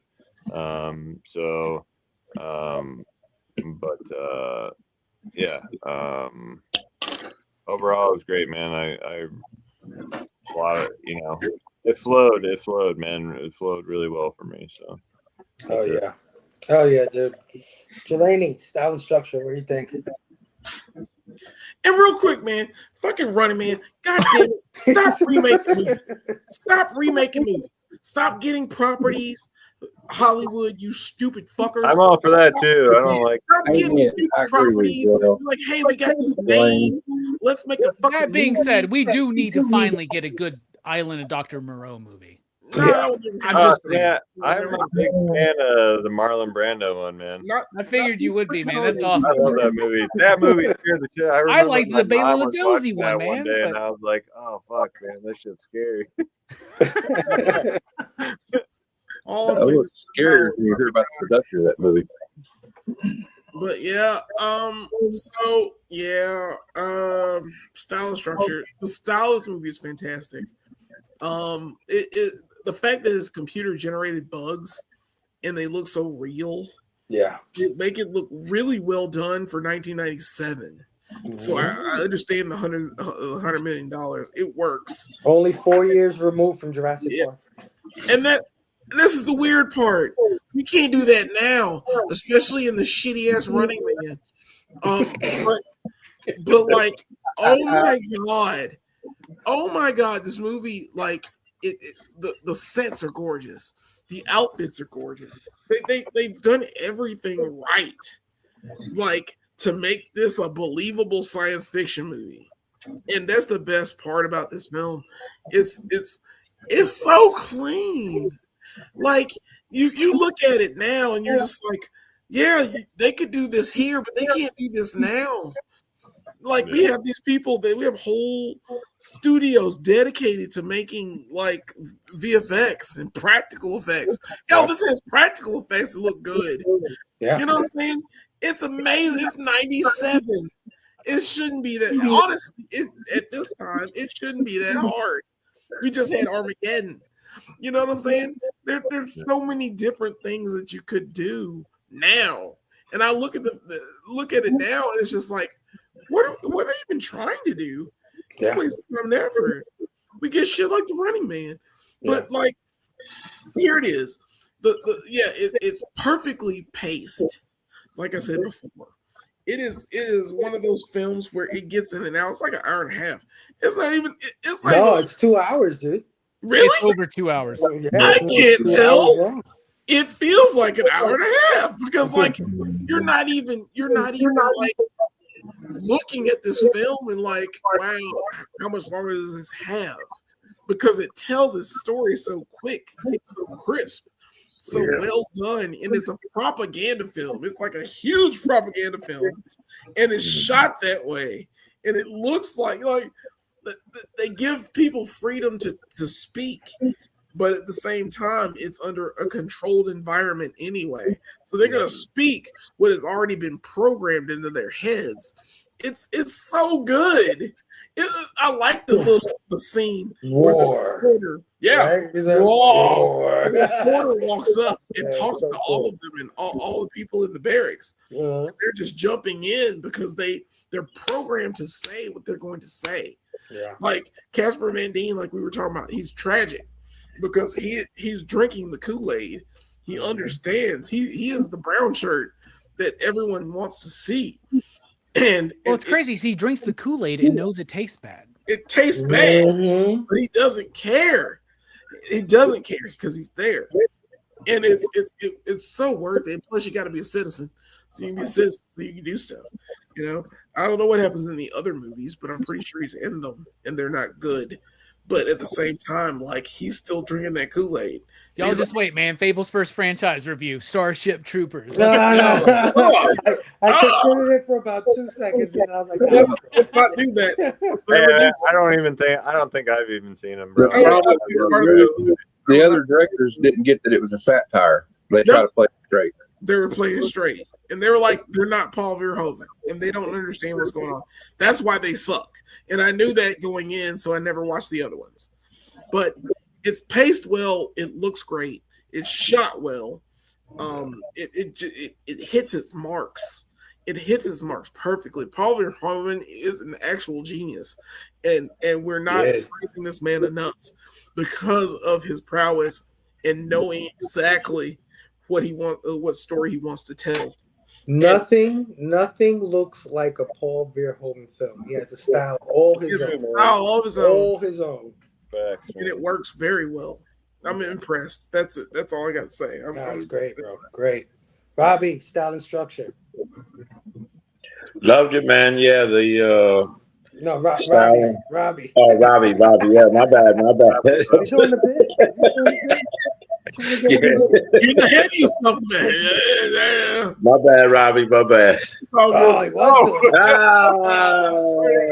Robbie and my old man got out of here. No, you booted him. Here he comes. Here he comes. Man, my bad, man. Robbie, style and structure. There we go. What's up? I think is something wrong with me. Anyway, all right. Style and structure. This is where I have some issues with the movie. Right? First of all, style is actually fine. The style is great. Paul Verhoeven. I already knew that I was a fan of Total Recall. I already knew I was a fan of RoboCop. I just recently, last year, found out I'm a huge fan of Showgirls. Like, I used to hate Showgirls. I thought Showgirls was a shitty ass movie. Right? And it's not. Like, Showgirls is fucking brilliant. It really, really is, right? And I like Paul Verhoeven, and I've heard him talk about his films before. And in particular, last year when we were doing Showgirls on PCP Movie Night, right? And hearing him talk about the movie, I'm like, oh, he's right. Nobody got the movie he was trying to make. And I feel like that was what was going on here in Starship Troopers. Paul Verhoeven is a European filmmaker, okay? And he's making a film, an American Hollywood sci-fi blockbuster. And he's making it from the thematic perspective of a European art house director making a film about war, right? Which is brilliant. So there are things I love about this movie. I think the style is fine. I think the way it looks is great. He had the same cinematographer from RoboCop, I believe. He had the same composer. He had brought so many people from his crew on RoboCop onto this movie. Also, I think it's been a while. It's been a long time since I've seen Basic Instinct. I think maybe it's time for us to review. Yeah, boy. Series, right? I agree. Paul Verhoeven may be one of the greatest filmmakers of this era, of the 90s in particular, right? Basic Instinct, I put up there LA Confidential is the two big noir films of the 90s. Yeah, I love LA Confidential, and I haven't seen Basic Instinct in forever. I've seen LA Confidential so many times in my life. I just love that movie, right? But like, maybe I need to revisit Hollow Man. I fucking hate Hollow Man, but like, you know what? Maybe I should revisit it. But I thought I didn't like this film, but I do. And I think the style is great. The way he shoots it is interesting and cool. And I love, he's a bit ahead of his time with how he's portraying his theme of fascism in the military industrial complex. He's basically showing the fulfillment of Dwight D. Eisenhower's message, his warning, right? When he was about to leave the presidency, right? And all that shit. Or right? Yeah. And when he says the most dangerous thing is the military industrial complex. We need to watch out for that, right? So there's that. We've touched on so many things like the dehumanization and all that. We'll get to the themes more. My biggest problem with this style, one of the other things I like is the special effects. I think ILM and everybody else involved, special effects hold up really cool. However, there are there are two scenes where Denise Richards is flying that plane and they have to like dodge those goddamn spitballs from those bugs or whatever. You know what I'm saying? Yeah. And I'm like, all right, that's cool. That's a cool scene. Oh fuck. 20 minutes later, let's just fucking do the exact same fucking scene again. Are you serious? The exact same scene. And take up another fucking 5 minutes, because that's the problem with this movie, to me, is the structure. I do think it runs a bit too long. When Jelani said he thought it was an hour and a half, it blew my fucking mind, dude. This movie is 2 hours and 8 minutes, and I felt like a good half of that. Like a good half of that, I felt like this movie repeatedly slowed up too much, right? And I think that one of the biggest problems with this film at the time and into today, but more especially at the time, is that it didn't have the kind of pace that the audience was expecting due to the marketing of this film. And it wants to be Full Metal Jacket, but it's not as deep story-wise and character-wise as Full Metal Jacket. Do you get what I'm saying? Like, that's the difference. Yeah. Full Metal, I mean, look at it. Full Metal Jackets, which is very much the same movie as Stripes. Great movie, Stripes. You know, but you know, the idea that we're building up boot camp and then we're going into the war, right? And like in Full Metal Jacket, I, as an audience member, am worn out before they even get to war. So I feel how the soldiers are supposed to feel. I feel desensitized, right? That's not what this movie does. This movie kind of breezes through that, and where I think it should have spent more time building these characters, in particular, Neil Patrick Harris, Denise Richards, and Casper Van Dien. This is supposed to be the core three that we're supposed to be paying attention to in this movie, and we lose one character early. Yeah. Right? Just for like an obvious heel turn towards the end, a heel turn that becomes a face turn. It's like John Cena in 2025, dude. Like, what the fuck is even going on? Are you a bad guy? Are you a dick? Are you good? I don't fucking know. Denise Richards, kind of there, kind of not.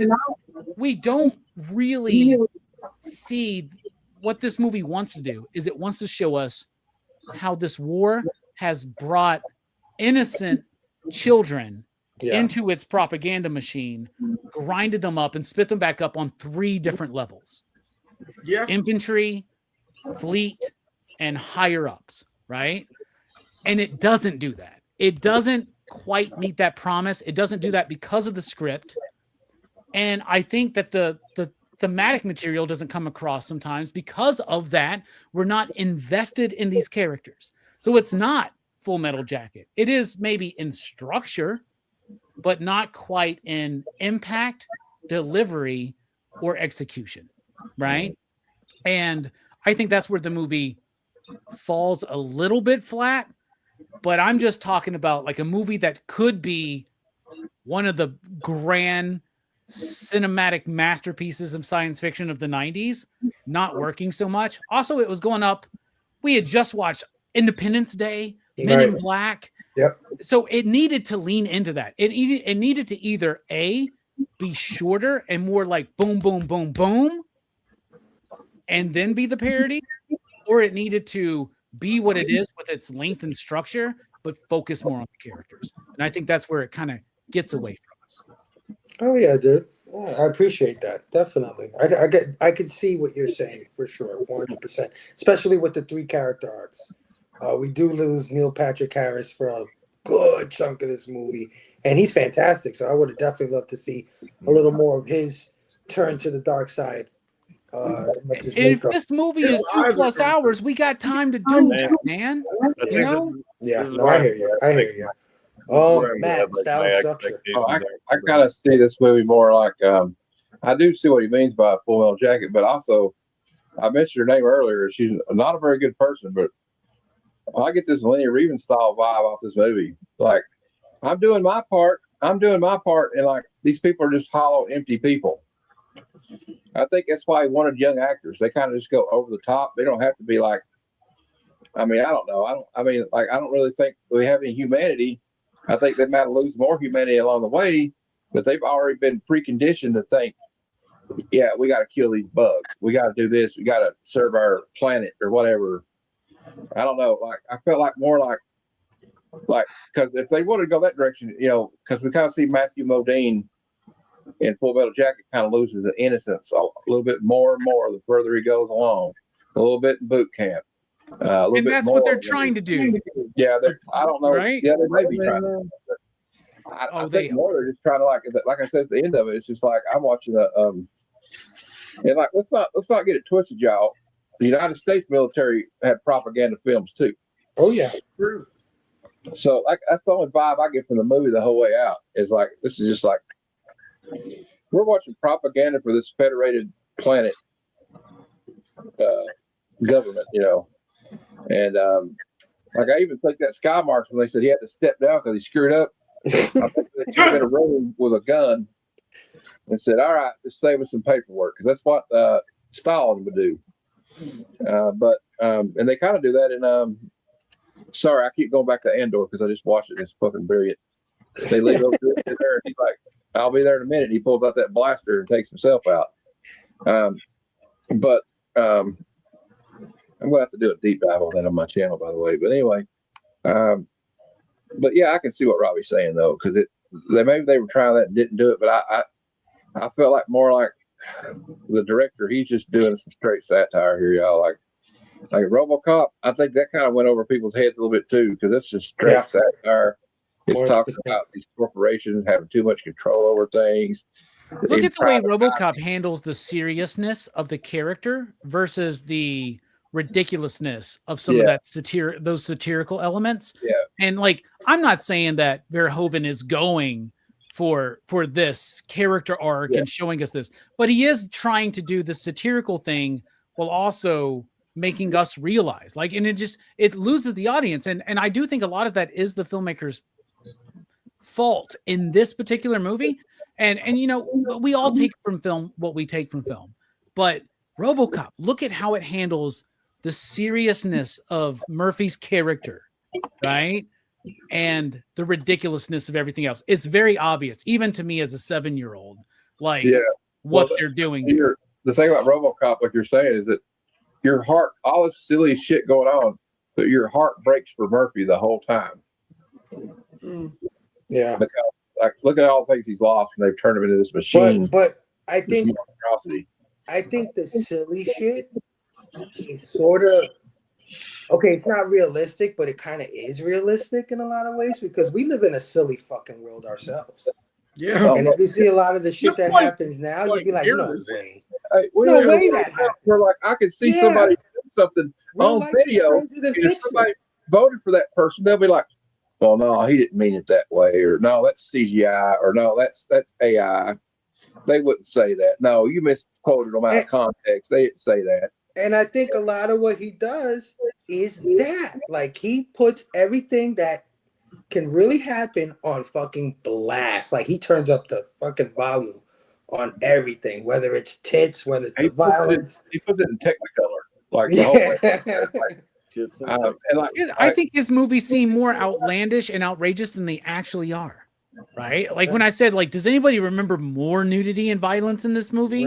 Right? Until you like, and same thing when you watch Basic Instinct. Like, doesn't that scene seem way more outrageous than it actually is when she like uncrosses her legs and like, you know what I'm saying? Like it's so small by today's standards, I guess, but I don't know. Hey, back then it was pretty titillating though. You're like, oh, she's got no underwear on, but I remember watching that movie when it came out on VHS. My mom had a rule. She's like, you watch any R-rated movie as long as I'm in the room. If there's nudity on the screen or sex, I'm going to have you turn your head. We had this whole fucking sliding glass wall door. So I would just turn my head to that glass door and I could just see everything. Dude, I was just like, Basic Instinct is the greatest movie of all time. But he may have missed. I don't know. He may have missed on some things, but like, I don't really think you're supposed to like feel humanity for these characters by the end of it. To be honest with you, I don't know. I mean, if you really get it, but the thing about this movie is it does a little Jedi mind trick on you. I hope they kill all these damn bugs. You know, them kids stomping on those bugs. You get caught up in it, but like we get caught up in that too. Like in every country, like like in the Cold War, for example, we thought all the Soviets, all their women were ugly, and they're all burly looking women, and these weird like bland clothes. Like if y'all saw a commercial in the 80s or something about the Russians, they were all a certain way, and they all saw us a certain way too. And nowadays, all of us like some some Americans are spending thousands of dollars on Russian brides right now, man. But it has a lot to do with what Robbie said earlier when he said that this is a foreign guy's view of our country. Yes. What do you think they see? Tits, guns, fucking ultra violent, and he's just putting it on screen at a more hyper volume. But like I said, when I said earlier, it tells a lot about yourself, right? Because like I said, I was like, hell yeah. Hey, big guns, tits, and I totally didn't get it. I totally didn't understand it. Well, the stylized violence, I almost would call Verhoeven the Dutch John Woo. It's just violent as hell. He just likes to get people. I mean, a lot of violence. Maybe not. Maybe that's a little bit too far because John Woo's more poetic with his violence, I guess. I mean, more. I don't know. It's like more like doves fly out and shit, bro. Chow Yun Fat with 245s. It's in slow motion. If you went around with 245s with one arm, with one hand, it would come back and hit you in the head like this. Because I don't know if you ever fired one of those guns. They got a kick like a mule. But anyway, yeah, I'm done. I'm rambling now. I need to shut the fuck up. Sorry. I had 2 glasses of wine, and that was probably one too many. There you go. Right. I never would have pegged Matt as the wine drinker of the panel, but I love that. I would actually would have said Jake was the wine drinker. Like some beers or something. Like, yeah, I'm a little bit classy. He kind of revealed my secret of having this on a Friday night, right? Like this shit will unravel by the end of the night. Yep. I fucking love a good Cabernet Sauvignon, by the way. Good stuff. Babo, style and structure, my brother. There you go, man. You guys said it, man. Guns, tits, and electric fiddles and shit. That needs to be on the goddamn the 4K fucking release, man. Guns, tits, and fucking electric fiddles and shit. Yeah. You need to clip that part right there where he said that and just use it short. You got to help me out with that, man. I don't know. All right, what the 148? Let me write it down. Yeah, but yeah, man, it was good, man. Just like you guys said, man. It goes deep. But there was that one scene where they're in high school and he's playing the football, man. The Super Bowl's coming up, man, and they had Disney being the quarterback. Yeah. She's like, eyes on, hey, eyes right here, man. Wake up, motherfucker. You know what I'm saying? Yeah. And he does that flip and rolls in the end zone, man. He looked like Travis Kelce and Taylor Swift over there. So, yeah. She just goes like, it's a game. So, yeah, man. I loved it, man. Yeah.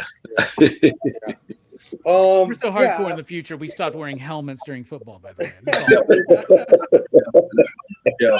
Guns, tits, and electric fiddles. That's what makes it rhyme, though. That's like he had the perfect syncopation: guns, tits, electric fiddles, and shit. Like that was great. The American way, right? Yeah, absolutely. The only thing I'll add, I guess, is I think the special effects are fantastic. Like really freaking good. Like being 4 years removed from Jurassic Park, we saw Pitch Black. And one of our biggest complaints, I don't know if you remember, Jelani, is we were saying, well, they didn't know how to do the daytime stuff.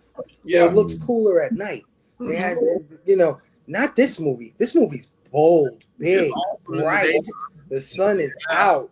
The way they created hordes and hordes of these things was fantastic. I mean, Phil Tippett, my Lord, if you wonder why special effects got worse or CGI got worse, it's probably because Phil Tippett went away. You know why his last name is Tippett? Because we got to tip it. That's it. Yeah. Tip your hat, tip your mask, tip your dick, whatever the fuck it is. All of that shit. It's the waitress and shit, yeah. If you think about stop motion effects, I only think of 2 people: Harryhausen and Phil Tippett. Yeah. Wow. Dude, when that person was jumping off of the platform and the bug caught him with 2 arms right through his fucking shoulders and hung him in midair. Yeah. How difficult would that have been back in 1997 to achieve? Can you imagine? Dude, it holds up, dude. And think about it. Two years after this movie's made and released at the same time that George Lucas is making Phantom Menace. Get the fuck out of here, George. You know what I'm saying? Like, get the fuck out of here, dude. Yeah. When the bug and ILM is his shit, man. You know what I mean? When the bug's front beak goes through Rico's leg, that shit looks crazy. It does. When Homeboy in the and that's just the CGI. When we get to the practical, Homeboy that got shot in the training thing, when the fucking bullets went up his face, that was insane. That was good. That was good. Just a lot of that stuff was fantastic. Homeboy that got the brain sucked out of his head. Yes. That shit looked. Well, even those dead bodies, like that have been dismembered. Like, I'm a big fan of practical effects. If you could do a practical effect, I think you should do it. Yeah. Yeah, I think we kind of lost that a lot today with some of these Hollywood movies. Yeah. I like what Omar's saying in the chat, man. They needed some swords, man. Some laser swords, dude. If they had some laser swords, man, fuck, dude. They'd be cutting fucking limbs off and just like, yeah. Because these dudes, how much ammo? Oh my God. I'm sitting here watching this movie. Like, how much ammo do they have? They got to run out. They only ran out like a couple of times in the fucking movie. But it takes like 1,000 fucking bullets to kill one of these motherfuckers, dude. Yeah, give me that. I want that rifle. Why aren't you using the shotgun blast? You're muted. Yeah. Oh, well, no, there's a part where you're talking about they run out of ammo, but even when they do that, Casper Denzine throws his last magazine to Dizzy. He's like, make it count. And she makes it count because she fires that damn thing for 20 minutes. Yeah. No. And that's the other side of the style that I love. The look of the future, the look of their guns, the look of those drop ships, the look of their military. I don't know if it's the same art director or anything from RoboCop, but my mind immediately went to RoboCop when I saw just the look. A little bit too with those drop ships. Yeah, just fantastic. That scene where they're dropping is just insane. I think Omar's on to something. I think we need to remake this movie with fucking samurai swords, man. I swear that would be so badass, dude. Samurai swords and chainsaws. Yes. As far as structure's concerned, I understand where Robbie's coming from, but I also would agree with Matt where it's like, I don't think he's trying to be Full Metal Jacket. I really don't think he's trying to do that. I think he's trying to definitely do a complete satire, fool the audience into thinking they're seeing this heroic tale of this kid that comes up in the ranks and becomes the leader of this army and takes down the enemy. And we're supposed to root for him at the end and be like, yes, we captured the brain bug. Hell yeah, this movie's badass. And even though there's a lot of smarter people than myself that caught all the shit, all the Nazism and the fascism and all of that, I think a lot of us didn't. I just really do. That's why I think it kind of went undersung. It kind of went into cult classic territory because it wasn't until shit started changing around here that a lot of people were like, well, this movie's prophetic. Yeah. Well, this movie's saying some shit that really happened, just like RoboCop. That's a lesson to filmmakers, right? Paul Verhoeven. You make two movies that are above your audience's heads. Next thing you know, you're making Hollow Man and then nothing else. Yeah. I like Hollow Man, by the way. There's a reason that the Empire and Star Wars movies have these gray-looking uniforms. The same reason they have gray-looking uniforms in this movie. They're trying to tell you these guys are Nazis. Yeah. But yeah, structure. I think it has a great pace, like Jelani said. I would agree with that. I like them being in school, them getting into boot camp, learning their shit, going to war, figuring out that they're outmatched. You know what I mean? And then finally at the end, winning and all of that stuff. I think it breezes by for its 2 hours. So style and structure, I think, are both great. But I do agree with Robbie in the sense that, yeah, maybe if we did explore the other two, it would have been cool. But I don't know if it would have made for a better movie, if that makes any sense. Right? I think it still hits where it's trying to hit. But real briefly, before we get into the theme, just wanted to talk about the music. Of course, the music was done by the one and only Basso Polidorus.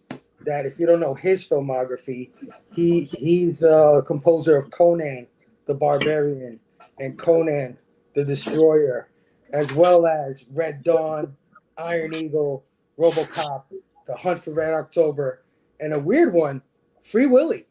And the sequel. It's a great movie, man. Great movie. Will jumps over a kid. What franchise are we covering first? Free Willy or Starship Troopers, man? Let's We go. do Free Willy. We could do Free Willy. I'll just give my thoughts real quick. I am a sucker for some good ass war music, man. I don't know what it is about war drums and the beat of war drum, but whether it's the Imperial March, for the stormtroopers, or it's the orcs of Mordor going down on Middle Earth. You know what I'm saying? There's something about that war music, RoboCop, that just gets me. And I think Basil is like one of the best at doing that kind of music. Now, this movie in particular, I don't feel has a strong theme, right? Like not as noticeable as a RoboCop, let's say, or Conan the Barbarian. I don't think it's as memorable. But fuck if I'm not all the way in when they do the drop ship part, where they finally invade Klendathu and they're getting on the drop ship. I'm like, hell yeah, let's go kick some bug ass. So it works very well, but I don't think it's one of his most memorable scores. Matt, music, what do you think? I mean, not Matt, I'm sorry, Jake. Oh, sorry. That's yours. Caught me off guard. Yeah, sorry, Matt. Jake. Yeah, banger music, man. Does what it needs to do. Is he muted or every time, man? Every time I pick these movies, man, the music does exactly what it needs to do. It's nothing. You guys hear Jake? I hear Jake. Yeah, I can't hear Jake. Everybody hear me? I will. Yeah, I can. All right, I'm gonna pop out and pop back in. Okay, but yeah, the music, man, does what it needs to do. It sets the mood, sets the tone. Yeah, I mean, exactly what I like in a film. So yeah. Oh yeah, Jelani, what do you think about the music? I think it's basic militaristic beats for a lot of it. The funniest part for me for music is the prom dance or whatever the dance is. And it's like the singers in the dance, they can't sing for shit. They can't sing for absolute not I was shit. thinking the same thing. They are freaking terrible. Oh, sing to the life that I live. I'm like, shut the fuck up. You can shut up now. It's okay. I'm like, did this fascist society like kill like culture? So there's no culture. I'm guessing that's what it is because I think they did that on purpose. They were like, or this was Paul Verhoeven's girlfriend or something, and he was like, "I need to make you sing." Dude, the culture of this film is like mashed potatoes with no salt, no pepper, no garlic, no fucking nothing. You know, like it's like potato salad with raisins.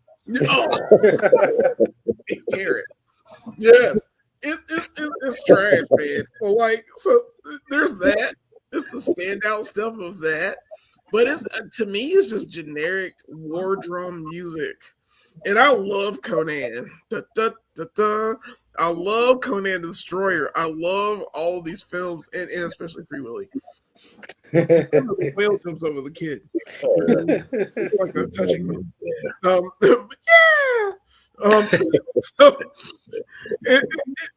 just the music just felt like it was just blanket. It was there. There was, I mean, it was good. It was war drumming beat music, but it was still bland to me. So this is how I felt about it. But that girl singing, I was just like, stop singing. Like, girl, don't you quit your day job. Please don't quit your day job. Because you're going to be slinging waitress stuff. You'll be doing waitressing for a while. Sorry, that's all I got. All right, Robbie, what do you think? Music. First of all, I loved Free Willy way too much as a fucking kid, man. I love that movie for some reason, dude. Like, I haven't seen that movie since I was a kid, dude. That's a PCP movie night waiting to happen. It's Free Willy, man. Watch Free Willy. all And of them. I hope that's Bobby's first appearance on PCP Movie Night. Will be Free Willy. You get the first spot, Bobby. Hell yeah, man. And you know I'm crazy, dude. I might get fucking lit one night and decide we're gonna do the fucking franchise. And you know what? We don't even know. There may be 10 of those motherfuckers now. We don't even know that. You know what I'm saying? They could be released in like some random ass fucking streaming service. Free Willy meets Free Willy meets Air Bud and shit. Yeah, and then I'm really hoping for Free Willy meets Air Bud meets Beethoven. Get the fuck They jump like that. They both jump at the basketball like that. They go up for the jump. Yeah. All right, Bobby. Whenever we do the Air Bud franchise, you're there too. All right, but the music on the film, the music is good. The music's fine. I've heard the cat do better, but once again, what is this movie trying to do? I think he is delivering the score that he was asked to deliver. Right. Propagandic. It's so many shades of John Williams, Star Wars, Jerry Goldsmith, Star Trek. There's so much of that put into this movie. It doesn't have a core theme, like you were saying, Fable, so it doesn't differentiate itself or make itself unique enough. It is just, this is the soundtrack of a militaristic propaganda film for this story, for this era. And I think that if the music and some of the characters were more nuanced, we would have a more of an impact. But I do think that Paul and company are making the movie they are setting out to make. I'm just criticizing what I think would made it work better then and even better now. Honestly, 10 minutes shaved out of this film would be great. But if you want to spend those 10 minutes, we need some better music. That's what I would say. The music's fine. It's all right. It's okay. It's okay. Yeah. It's like, it's like scene fucking like Act 4, Scene 3 of a Star Trek Deep Space Nine or Voyager episode music. It's fine. It sounds like B-roll RoboCop. Like, what wasn't used in RoboCop, we'll use it here. It just doesn't have that remarkable, memorable theme that you were saying that he does have in movies like RoboCop and Conan. Yeah. Right. Yeah. Matt, music, what do you think? Well, I mean, I can just go over like he said, Conan the Destroyer, Red Dawn. This guy did Iron Eagle, RoboCop. But I mean, it's passable in this. I mean, it's not as good as like Conan the Barbarian. That music just epic. Yeah. But like it's good for what it's supposed to do, except for those. I agree with Jelani. Like that singing at that prom. What the hell? What was that, man? That girl couldn't sing. Oh, she couldn't I can't freaking sing. I might have to watch it again. I kept watching the second time I watched it. I had to like fast forward through it. I was watching one of them bad auditions for American Idol. Yes. When I heard the girl sing, but like, yeah, it was just really pitchy. Anyway, probably didn't hear much from her again. She probably was like the niece of somebody in the crew. Yes, that's what I'm saying, man. That was a Nepo baby. She just sang the national anthem at the fucking Charleston River Dogs fucking game, Like, there you go. I forgot about that. I didn't realize that. Maybe she'll be at that alternate halftime show they're trying to pull off. Which awful halftime show? Anyway, I'm for Bad Bunny all the way. But anyway, I don't know. The music's good for what it is, and I guess it's supposed to have that propaganda feel to it anyway. Like it's supposed to be like, like the music you'd see, and like I'm getting ready to go old school, like so music you hear in like a movie like Sergeant York or something. But I think that's what it was meant to be. Yeah. Motherfucker bringing up Sergeant York. God damn, Matt. That's why we love you, man. Holy shit, dude. Matt, I think Matt has seen every movie ever made, I think. Impressive. Like a certain point, I kind of like, I don't know. I kind of got disillusioned with some of Hollywood, although there's been some great films the last 2 years, but there's been some real crap too. Like Jelani, like, oh my God, like why they got to remake Total Recall? Why do they got to remake Running Man? Give me a break. Why they got to do it? They have to do it. They just do original shit. Go watch Bone Temple. Go watch Send Help. Those are movies we need, not those other. He had a brilliant movie last year. It can be done. Yeah, Yeah, 100%. they're gonna fail. It don't matter. They hate Babo, music, Yeah. my brother. What do you think? Fix it. The music was adequate, man. Like I really didn't really notice it. You know what I mean? It went right along with the movie. It didn't really, it was just perfect with the movie. But I didn't know he did Conan, man. That I can hear any song from that Conan soundtrack, and dun dun dun dun dun dun dun. Yeah, it jumped out to me. Yeah, You but remember that shit, right? Yeah, dude. yeah, That's man. good Yeah, shit, that's the dude. fit right there. Yeah, so I love that. Yeah. But the music was cool, man. I liked it, like I said. But going back to my theme, man, was that the fiddling of Jake, man. I believe he actually played that fiddle. I think he played in the land of Dixie. I want to think, you know what I mean? He played some Southern Belle shit. You know what I'm saying? Yeah. Dude, that shit brought me back to the Future Part 3. So yeah, man. Guns, tits, electric fiddles, and shit, man. Yeah, I'm thinking back to that, man. That's all it is. That's all it is. Yeah. Bobby needs to be on more shows, man. Come on, Yeah, Bobby, man. what's Let's the do crap? this. Hey, Bobby, we're going to be reviewing New Warriors. The Warriors next week. So. Oh, that's my I'm going to be shit. like, bro, they did a That's new my one. shit. You can tell me, man. Yeah. I'll talk about that later. Oh my Hell God! yeah, hell yeah. Let's hope they never try to remake the Warriors. I'll be. Yeah. They'll do it. No, bro. They gonna do it. Yeah, but They're what if we remade it as a statement against? No, I'm telling you right now, if they try to ever remake Jaws, I'm burning this motherfucker down. I quit. I'm just glad every time they try to remake Jaws, they name it something different, like Deep Blue Sea or fucking Meg. Sharknado. Dude, I love Deep Blue Sea, bro. That being said, I think I would have more of a respect for Sharknado if it was actually Jaws 7 Sharknado. Like I would I would be like, that's actually my favorite Jaws movie, y'all. It's part 6. It's Jaws, but in a tornado. it's a bold reinterpretation of the franchise. Yes. Hey, at least they were trying something with Sharknado. What the fuck? Instead of remaking everything. But all right, man. So here at Pop Culture Philosophers, we like to go just a little deeper. We like to peel back the onion, get into the layers of things, and I think we touched on a lot of the themes already. But I think there's some things we didn't talk about as well. I mean, we went into the militarism of it, but there's the colonialism of it. There's also like we said, like Rico's journey. But what is this movie saying to you, or what do you think it's trying to say? Jake, I'll start with you. What do you think? Theme. Yeah, I mean, there's a lot of stuff I heard. I mean, Nazis kind of stuff. Nazis. If I didn't say that. Yeah, I mean, dude, I'm very much a person that, if you believe what the government's telling you, you're just a moron. Any government, I don't care what side, panders to its audience.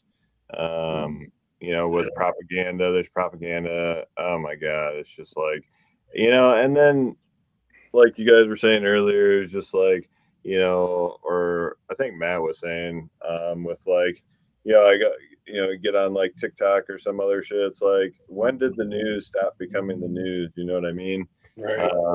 And when, it's just, we did this with like the whole Running Man thing too, the good one. But it's tough, man. And again, I'll bring it back to just that, like, watching this movie again, like, it definitely plays out. Like, I get the whole like satire thing, and I think it just works so well that I'm rooting for them. Yeah. You know what I mean? So am I, yeah. I know it's like fucked up, but it's like, sometimes I'm not really looking to be super in depth with like certain films, Right. especially when they're like, for me, if they're like a cult classic, I'm not like digging super deep to be you know what I mean? Like digging too deep into it. I think this is just another film that was a little bit before its time. I think it did a great job at the whole satire, the whole fascistic, rule. Obviously, right? Like it did a great thing at the whole militarism and fascism and almost like right. It was a fascistic utopia, right? Because there's nothing wrong, right? But in the real reality, there'd probably be a lot of fucking issues going on, similar to if it was a socialistic country or some shit. You know what I mean? Yeah. Like On the ground of Earth, it's like fucking Demolition Man, Dennis Leary's Rat Burgers and shit. Yeah, for sure. That I like that. That was another great movie. Those are the ones like before I got into horror. Those are the type of movies I was like really into. So yeah, I mean, man, there, it has a lot. But those are some of the bigger things that, if you're that I'm delving into and looking more closely at. But it just did a really good job at it, That's kind of where I'm at with that. As far as like, do I think he was like pushing it to like the level that that some of us are trying to dissect it to? I don't know. But I'm not talking to the guy who directed it, or I'm not talking to the guy who wrote it, so. Right. But it could be, Yeah, no. It's a good, great movie. Yeah, 100%. I mean, I agree with you. I think that's why it works on a lot of levels. Is just because you can just take it as big dumb fun and still have a great time. You don't really have to do the dissecting here. Dude, to come away with, this is awesome. Yeah, and I think sometimes I do that because I'm so, at some level fed up with a lot of things that it's just like I just want to like enjoy and like Rome, like give me fighting, give me shit to entertain me, right? And like that's part of the problem too. You know what I mean? That like I don't want those things in my life. I want to have some sort of solace, too. Yeah. So sometimes like I want just a fucking fun, great movie that like, and those are the ones that kind of I'm attracted to, right? Like I love the B horror trash films, that are like just straight up entertainment for me that may have like a deeper meaning, but it's for me sometimes like Chud. Like Chud, you know what I mean? So many great things, environmentalism. Yeah. You know what I mean? Chud is one of those, yeah. But it's like, it's great stuff. Yeah, absolutely. Good stuff, Jake. Jelani, Dean, what is this movie saying to you, or what is it trying to say? Fascism. Nazism. I'm not gonna Nazis. Goddamn Nazis. Space Nazis at that. They're like super space Nazis. They get it. Now, I'm gonna go with a smaller theme. I mean, of course, we're gonna talk about the big topics of propaganda and how the military-industrial complex molds the minds of this entire world and how it works. I'm not going into all that shit. I'm going into the simple shit. Michael Ironside tells Rico during the party, he says, "Don't mess up a good thing." I'm gonna treat this movie like messing up a good thing. Don't mess up a good thing. You don't want to Denise Richards. You want a Dina Meyer, and you gotta understand that what you see, that loyalty is key, and we talked about it before. Yeah. It's one of those. It's a smaller theme, but it makes sense to me at this point in time. You got to pick loyalty over just the frivolous. Yeah. Just she doesn't love me. She would try it on. Tell me you love me. Try it on for size. Yeah. And then she's like, "I love you," and you're like, you lying. Why of course, he does tell her that when they're like 18 years old. Yeah. So let's not forget that.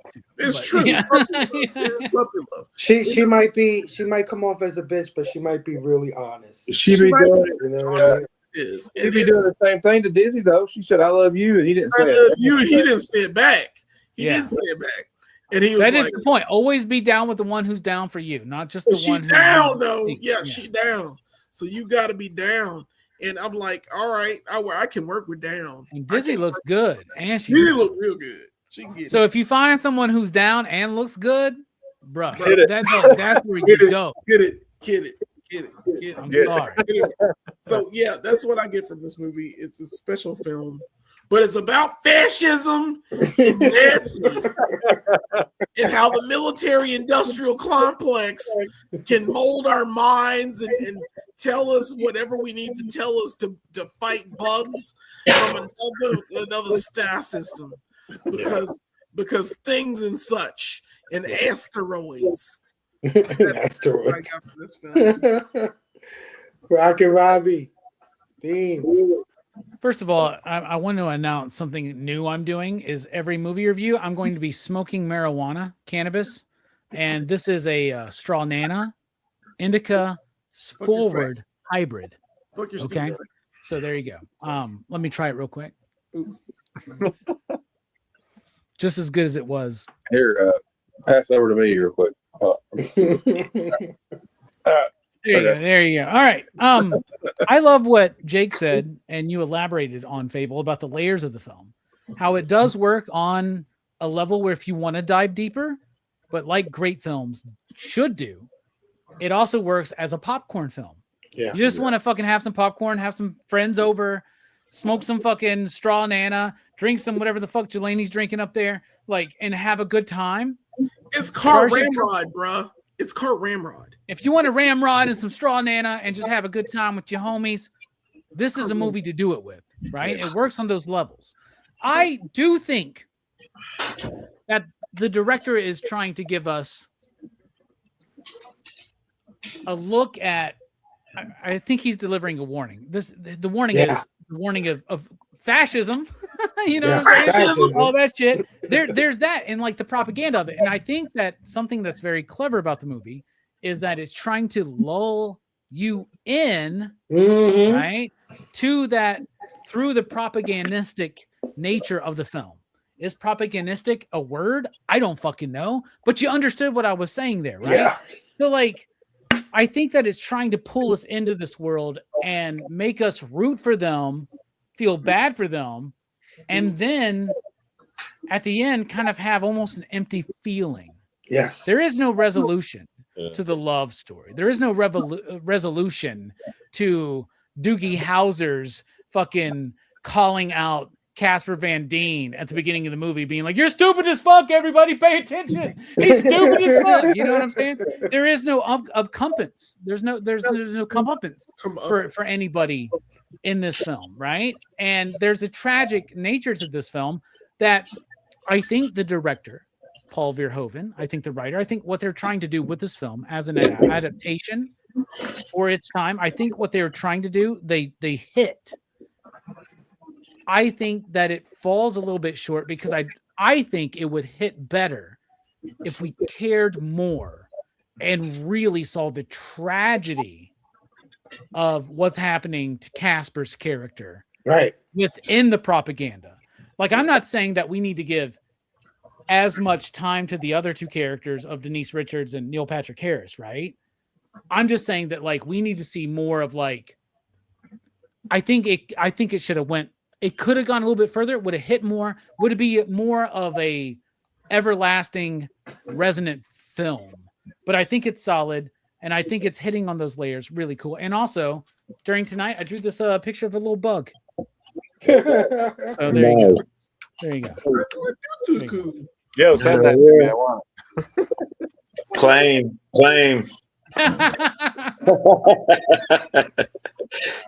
All right. Yeah. No. I can dig that. I do think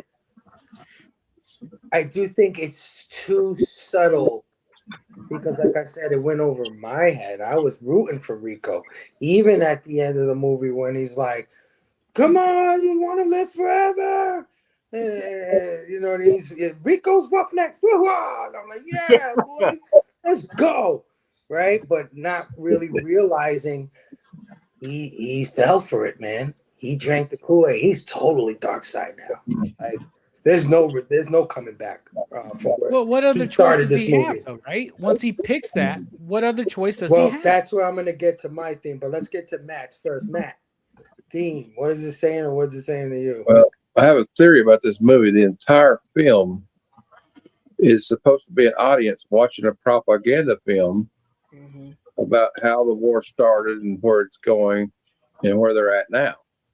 And like, I agree with Robbie. Like, this is a psyop. This fucking movie's a psyop, dude. Because he's like, hey, he's like, oh, we're the whole time. We're like, well, I think what he's trying to do, and maybe he didn't do it good enough, because there maybe should have been more of a thing at the end. Like, I agree with Robbie on that, because like this whole movie, they're conditioning you to root for these people, and the director's trying to tell you that all these people are like, I can't imagine being those people in 1930s Germany that was falling for this shit and actually went along. I can't believe normal people who wouldn't have normally done something like this went along with putting people in concentration camps and doing all this atrocities to people, war crimes.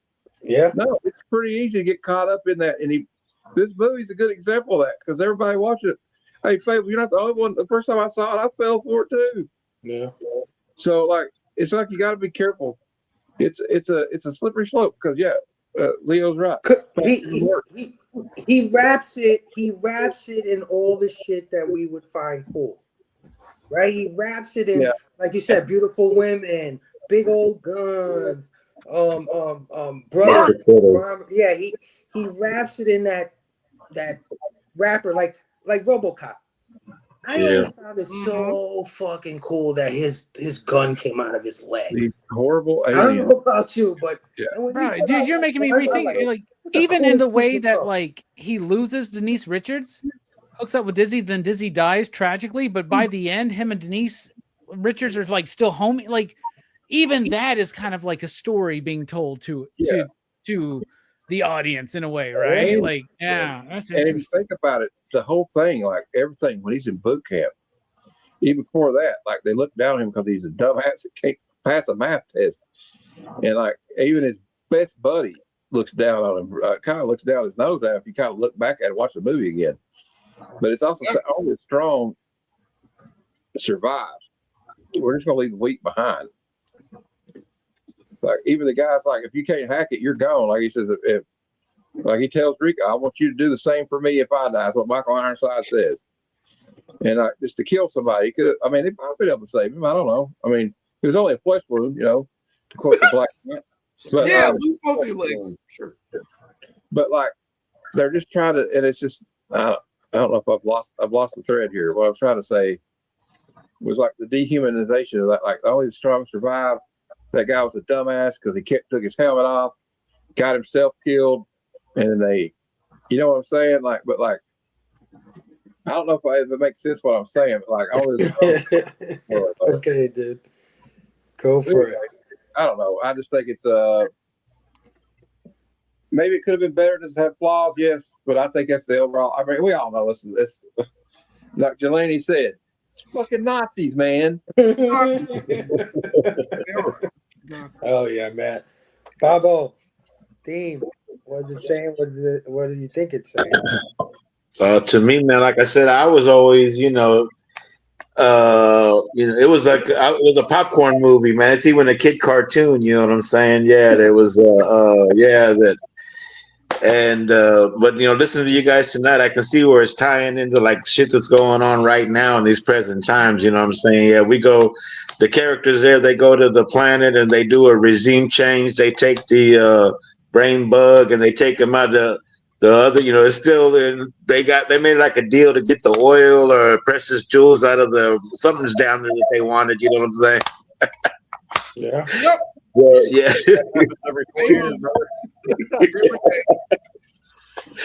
Them bro, the bug poop's worth some money or something because they wanted it, man. Because we said we going up there, you know what I'm saying? Yeah. We can't be too real here on YouTube, Bobby, man. They'll come after you. So right? Comment down. It's all a made up movie. It's a made up movie, man. Starship Troopers. fascism. But when he said, what's he, I'm not psychic, but what's this big old bug thing? He's afraid. I could tell you he's afraid. We got him all hemmed up. Everybody's poking him with sticks and shit. I'd be scared too. Shit, you guys got me all like that. Yeah. Yeah, man. But yeah, it's just saying a lot, man. I'm looking at it in a whole new way, I'm saying? But I still enjoy it, I'm saying? I still cheer for the Rico and, Dizzy, man. She got my heart, man. Yeah. She was a hell of a girl. Yep. See, Bobby knows a 100% real that. woman. Bobby knows a real woman. Man. Yeah, man. That was Ursula. That's Ursula. I can tell. From Little Mermaid? I can tell you guys. I could be great friends with all you guys because we're all team Disney. No, we all watch Wild Things. We've seen Wild Things, but fuck Denise Richards, man. Dean Myers, way to go. All right, well, I guess for my theme, I don't think it's what the movie was going for, but it's something that kind of hit me while I was watching it this one last time. And that's like choosing your destiny or choosing your fate, right? Like Rico is unsure through this whole movie, or at least the first half of this movie, is what he should do. Doesn't really have a mind of his own in a lot of ways. He does everything either to impress other people or to chase, impress Denise Richards, chase her. She doesn't even want him, right? She wants to be a star pilot more than anything. And he's too dumb to even fucking realize it. His parents are telling him, don't go, right? They obviously don't even believe in this, like, violence society, fascist society. They're like, what the fuck? Why do you want to be a citizen for? They even say it like, look, why? What's the point? Like, go on vacation. Right? They tell him, okay. If he had done that, he would have been dead. If he had stayed there, he'd have been dead. Blown up. They just casually say that. Yeah. And I'm like, no. So it's like, if you can't make your own decisions, if you can't go after the things you really want or believe in, they're going to make the decision for you. Right? And that's what ends up happening. Like, he ends up just falling for the propaganda, and basically his life is decided for him before he can even, like, wake up and realize what's happened, right? Like, and he probably won't, because Rico, let's be honest, he's just not that. Got 3 other movies, right? Huh? I'm sure he's in 3 other movies, just being like, but I'm sure they do the whole, they kind of play down the fascism, play up the, cool, we're in the military thing. You know what I mean? Like, I don't think they go with the themes. It's like RoboCop. That's exactly what they do. Yeah, it's like RoboCop. Like RoboCop, like I said, at the end of RoboCop, he is the ultimate, like, corporate whatever. And I'm sure after that, it's like, oh no, OCP's the bad guys. They weren't the bad guys in part 1. You know what I mean? They were his friends, believe it or not, even though he had problems with one guy. So yeah, that's what I would say. I would just say, like, make your own decisions. Don't let shit pass you by. You got to grab things while they are, like you guys said with Dizzy and all that. He should have did that, right? He should have done that, and he probably would have been dead because Buenos Aires got wiped off the map, and that's where he was gonna okay with that. I'd have been like, what's that dark stuff? He would have been off planet, man. He would have been on that other moon they were sending him to go party and shit. Yeah, he'd have been all right. But at least he would have went on his own terms instead of being the puppet of all this propaganda. So yeah, great stuff, guys. That's good because like we all said, this movie can be taken so many ways, and I think that's what makes it brilliant. But let's put a button on it. Let's put a score, and let's get up out of here. Jake, out of 5, what do you give Starship Troopers? I give it like a solid 4. Yeah, I'm not giving it a 4.5. I love it. Don't be a coward. There's problems with it, but I'll give it a 4.5. Oh yeah, 4.5 is super solid, dude. Yeah. Jelani, out of 5, what are you giving Starship Troopers? And everybody in the chat too. You guys are still around? Throw your ratings in the chat. I'll I'll give it a 4 because it's entertaining. It's very entertaining. It's still a great film. It's not perfect. It is trying to be Full Metal Jacket in ways to what I think Robbie is saying as far as boot camp and actual war. I do agree. But it looks great. There are tits in it. I have no problems with this film. I've watched it multiple times. I've seen it theater multiple times. It's one of those things where I it's enjoyable. And you gotta kill a bug, man. I mean, shit. I would have used the shotgun shells, by the way, as opposed to the actual bullets. If I had shotgun shells and I'm like hitting the nerve center, I know they didn't use the shotgun part of the rifle too much. Yeah, you just blow, you chick blow. I would chick blow the whole time. Like there'd be a spot where there'd be a face, and then there wouldn't be a face anymore because I'm using shotgun shells instead of bullets. It works better that way. Or just throw a nuke and or grenade. Yeah, the nuke guy. The best is being on a spaceship where I'm just shooting shit at the ground. That's from above. Enterprise. Well, I mean that's part of the reason why it leads you to believe that this government is setting up their own people, right? Like they're they setting them up. I think they knew very well that they were going to get slaughtered, and that is the desired effect. Yeah, the same thing with wiping out Buenos Aires. 10,000 dead for propaganda. Yeah, millions dead in Buenos Aires for propaganda. That's what they did. And it works well because, like I said, once again, the media works so brilliantly. It is a gigantic psyop. Damn. It's a gigantic psyop. And they're just fucking people over. Yeah. They believe this war machine continues. Yeah. 100%. Man, it's fascism. Nazis. Oh, Nazis. You can't use 3. You gotta use 3. You get killed like Michael Fassbender. Rock and Robbie, out of 5, what do you give Starship Troopers? So I came into this not really liking or appreciating this film, and I wanted to have another look at it. And because of having another look at it, and because of having this conversation, I do appreciate this film more than I ever did. And I do think it's ahead of its time. And I do think that there are things that could have made it maybe work better at its time, but that's all just dust in the fucking wind.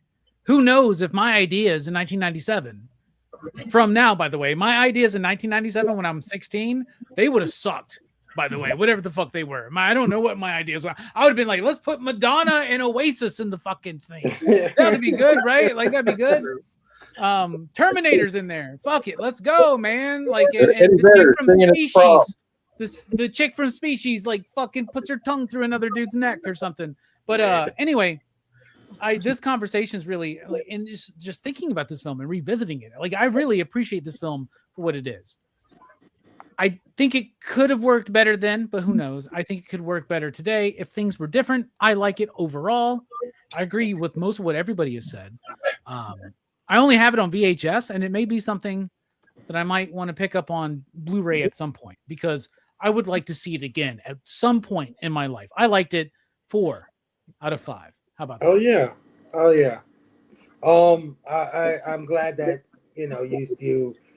you kind of got a new appreciation for it. I was hoping that would happen. That's why we do these things, man. And I hope that Jelani feels that way when we cover Hudson Hawk in April. Like what? I hope you're kidding, but Matt, are you doing the bit? What are you doing? No, I was thinking about Hudson Hawk. I know. Harriet. No. But anyway, but you know what? Like Robbie's saying, you look at a movie like that. I used to think Golden Child was stupid, but now when I watch it, now it's awesome. Especially like I think that movie's still stupid, man. Are you I give it a 4. I mean, is this movie reinventing the wheel? No. Is anybody going to win an Academy Award for Best Actor in this movie? No. Was it going to win Best Picture? No, but that's not my judge. I love all movies. I like Bloodsport as much as I do The Godfather. So I mean, that's probably let's go, probably, man. Well, I mean, you got good taste there. I mean, that's unfair because both of those movies are at the same They're cinematic like level. Peer, of man. I don't know. Dude. But I like anything. I like this movie. This is kind of like a every now and then we want a Big Mac, right, from McDonald's, or I want a burrito from Taco Bell, right? And it also is trying to have a message, which is cool. Message. And it got some legends involved in this movie. Tippett, that man. If you've not seen the documentary about Industrial Light and Magic, documentary series on Disney Plus, go check that shit out. These guys shaped our childhoods and generations of film lovers. So, and this is a guy's a brilliant director. I don't think this director gets enough love. Yeah, to be honest with you, because I mean, this guy. You ain't lying. He had a 10-year run that is pretty solid. If you look at the movies I would even dare to say that Showgirls is the greatest psychological thriller of the 90s. Nobody was there to ruin everyone's lives, and you were just there to see it. It's just like the only thing every time I think of Colin McLaughlin kissing her, though, I think, dude, you know she licked a stripper pole, right? Yeah. And that awkward sex scene. That's yeah, like, I gotta learn how to dance. I go to Vegas. But yeah, I think this movie's it's a solid flick. I don't know. Well, that's all I can say about it. I think it would also been an interesting story in a heavy metal magazine or something you would have probably seen back in the day. Yeah. You know, it's got a lot Bro, of what was your score? Oh, 4 out of 5. All right, Bobo, what are you giving Starship Troopers? Man, I like this movie. The first time I seen it multiple times. I still like it. I seen it recently, preparing for us to watch it, you know what I'm saying? And reviewing it with you guys just took it to another level, man. So, you know, I got to give it a solid 5 backlog. I'm giving it 5 backlogs. I'm giving it 3 you digs, and I'm giving it 2 metal slips, man. Boom. There we go. Fucking Bobby, the all-star, man. Fuck. So, Bobo, I'm right there with you, my brother. I'm going to give this 5 out of 5. I think this movie is highly entertaining, and I think there's something for everyone who, whether you like big dumb action movies, this one has a lot of guns, it has a lot of gore. It's a great action. If you want to dive deep, you can dive deep. There is a message there, and I think that is the brilliance of it. I think it's cheesiness, it's overdoneness, it's all of that contributes to what he's trying to say. And it's there for you if you want to take it that way, or if you don't. Sometimes we just want to like Jake said. Sometimes you could just take it and be like, that was fucking cool, and leave it at that. That's it. We don't have to go any deeper than that, or be like, oh, that one-liner was funny as hell, and or they're overacting, or whatever the hell it may be. You know, I think it's a very entertaining movie. I loved it back then. I love it now. I think Paul Verhoeven has a style unto himself, and I think it's absolutely tragic that he kind of like left Hollywood because all they wanted to do with his movies was commercialize them. And he was really trying to say things with RoboCop, with Basic Instinct, with Showgirls, with Total Recall, with this movie. I think he always had a message. And great, dude. He had a great 10-year run, man. Yeah, and all anybody wanted to do was make cartoons, sequels, and take all the shit that he was trying to tell you is fucked up and make it into an action figure. Like that's what they wanted to do. This is the man who gave us Total Recall, RoboCop, Basic Instinct, fucking Starship Troopers, and Showgirls. Yeah. Wow. Oh, you know, I think I need to rewatch Hollow Man, man. It's almost the sequel to Aliens in a way, if you think about it. These guys are like the Marines. Yeah. You guys took all the shit I was trying to tell you was going to be like the downfall of society, and you fucking drank the Kool-Aid. You didn't get what the hell I was really trying to say. And he was ahead of his time. He was doing things way ahead of people that are, to some of the gentlemen on this panel, they got it right away. But I think to most of us, we slept on it, bro. We slept on it. And the way we latched onto these movies were through the coolest parts of them. Like I said, RoboCop's guns, Ed 209, Elizabeth Berkley's tits, the three-titted lady in fucking Total Recall, like all the cool shit that we saw, we were like badass. But I don't think that was what he was trying to do. I love that Matt mentioned 2000 AD, because to me, Paul Verhoeven is the 2000 AD workman in cinema in the 80s and the 90s, right? He's also Alan Moore, like a John Wagner or Alan Wagner or something like that, right? Like somebody who's just like putting in the work, doing like really cool, interesting things differently. And it's so crazy to look at his work for its time. And I almost feel like maybe one of the biggest problems was that he was making Hollywood pictures, because like when I was just thinking about it, these movies, like when we think of cinema in the early 90s, mid 90s, what do we think of? We think of, oh, that's like Miramax, Quentin Tarantino, Kevin Smith, Richard Linklater, independent cinema. Mhm. We're not even focused on the idea that a big Hollywood movie could be as nuanced as something like an independent feature at that time, right? Yeah. And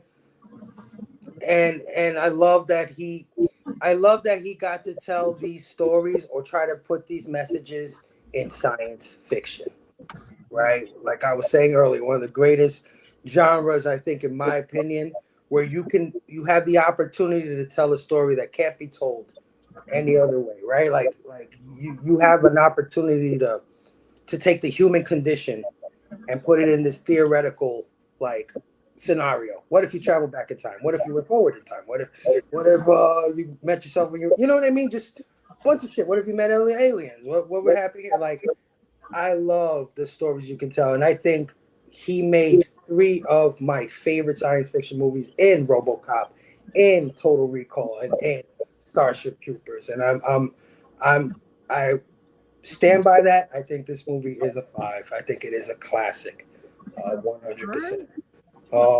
So thank you everybody for joining us tonight, for diving deep on it. I've always wanted to do, I actually want to do those 3 movies as like a trilogy kind of thing, because I think those are his greatest works. But I'm happy that we got to talk about Starship Troopers tonight. So thank you for coming out tonight. Everybody in chat, you guys rock. We have some scores in the chat actually. Let me see. We got 4.5 from my brother Aaron. Our brother Chad gave it a 4.5 with a 4.5 nostalgia bump. You know what? We're going to call that nostalgia bump the SciFi Fest bump. You know, Horror Fest has a bump. Sci-Fi Fest can also have a bump. It's baked in, man. Oh, yeah. Right? Why not? Oh, yeah. 4.5 Rico's Roughnecks from my brother Jay. Oh, yeah. So I think we all Nobody going below 4. Yeah. No. At all. Yeah. I think we're on the same page. And shit, like we passed this movie by 44 minutes, bro. Do you think this is going to be a 3-hour show, Fable? Was this too long, Robbie? A little long, but it's fine. I'm part of why it's long. So I think we all are. This is wild. Fantastic. You guys are awesome. So before we get out of here, of course, I want you guys to let everybody know where they can find you, what you got coming up next. Jake, thanks so much for joining us tonight, man. I'm so glad I got to review this one with you. What do you got coming up? Where can the people find you? You can always find me at Hounds of Gore on Instagram. I got Facebook. I'm working on. You can check. I have a YouTube page. I'm working on that. I don't know what I'm going to be doing with that, but figured I'd get the trifecta going. I'm doing a lot of sketch cards. I'm going to do another whole month of sketch cards. this month, so I'm going to be posting one every single day for this month, like I did for January. You know, I'm working on some sketch covers, like the ones behind me. Oh yeah, dude. I got prints for sale, sketch cards for sale, canvases open for commissions. Just doing artwork, man. You know, hopefully we get me and my buddy Spud from Army of Darkness Comics, get another creator coming. We might have something coming up here shortly, so stay tuned. But yeah, me and him do creator interviews for Army of Darkness Comics creators. And then me and Fable might have something coming up soon. Yeah, dude. Oh yeah. Everybody go sub up to my brother Jake on Instagram, Hounds of Gore. If you've been digging the artwork behind him, this is stuff that he's done himself, and it looks freaking awesome. Yeah, he does commission work, all of that stuff. So go hit him up, and get something, man. Support the man. He's doing great work. Jake, once again, thank you, brother. Thanks for having me, man. Oh yeah, my brother Jab. I love you, Jab. Let me tell you that. I love you, bro. Let the people know what you got going on, because you do great stuff on YouTube, man. Let them know. Thanks, man. Yeah, you can catch me on our movie nights, the PCP movie review nights on Monday. Usually there, talking mad shit. But my partner Brooks and I, also part of Pop Culture Philosophers, we do this little channel called Go Figure Reviews. We do toy reviews, lots of toy reviews. Recently, we did a few reviews. We did the Spider-Man 2099 figure, nice. The Nightcrawler version of Spider-Man. Nice. Spider-Man. Those are really awesome. Check these out. Plus, I did an exclusive Combatants for Glory Hilder figure. She is topless right now because I forgot to put her bra back on. Sure you did. Perfect for this movie, bro. Perfect for this movie. Show tits. More tits. Let's go, baby. There are a lot of videos on our channel with toys and stuff. We review things. We're doing other stuff in the future. Hopefully podcasts, sometimes with Robbie. We'll see how that goes.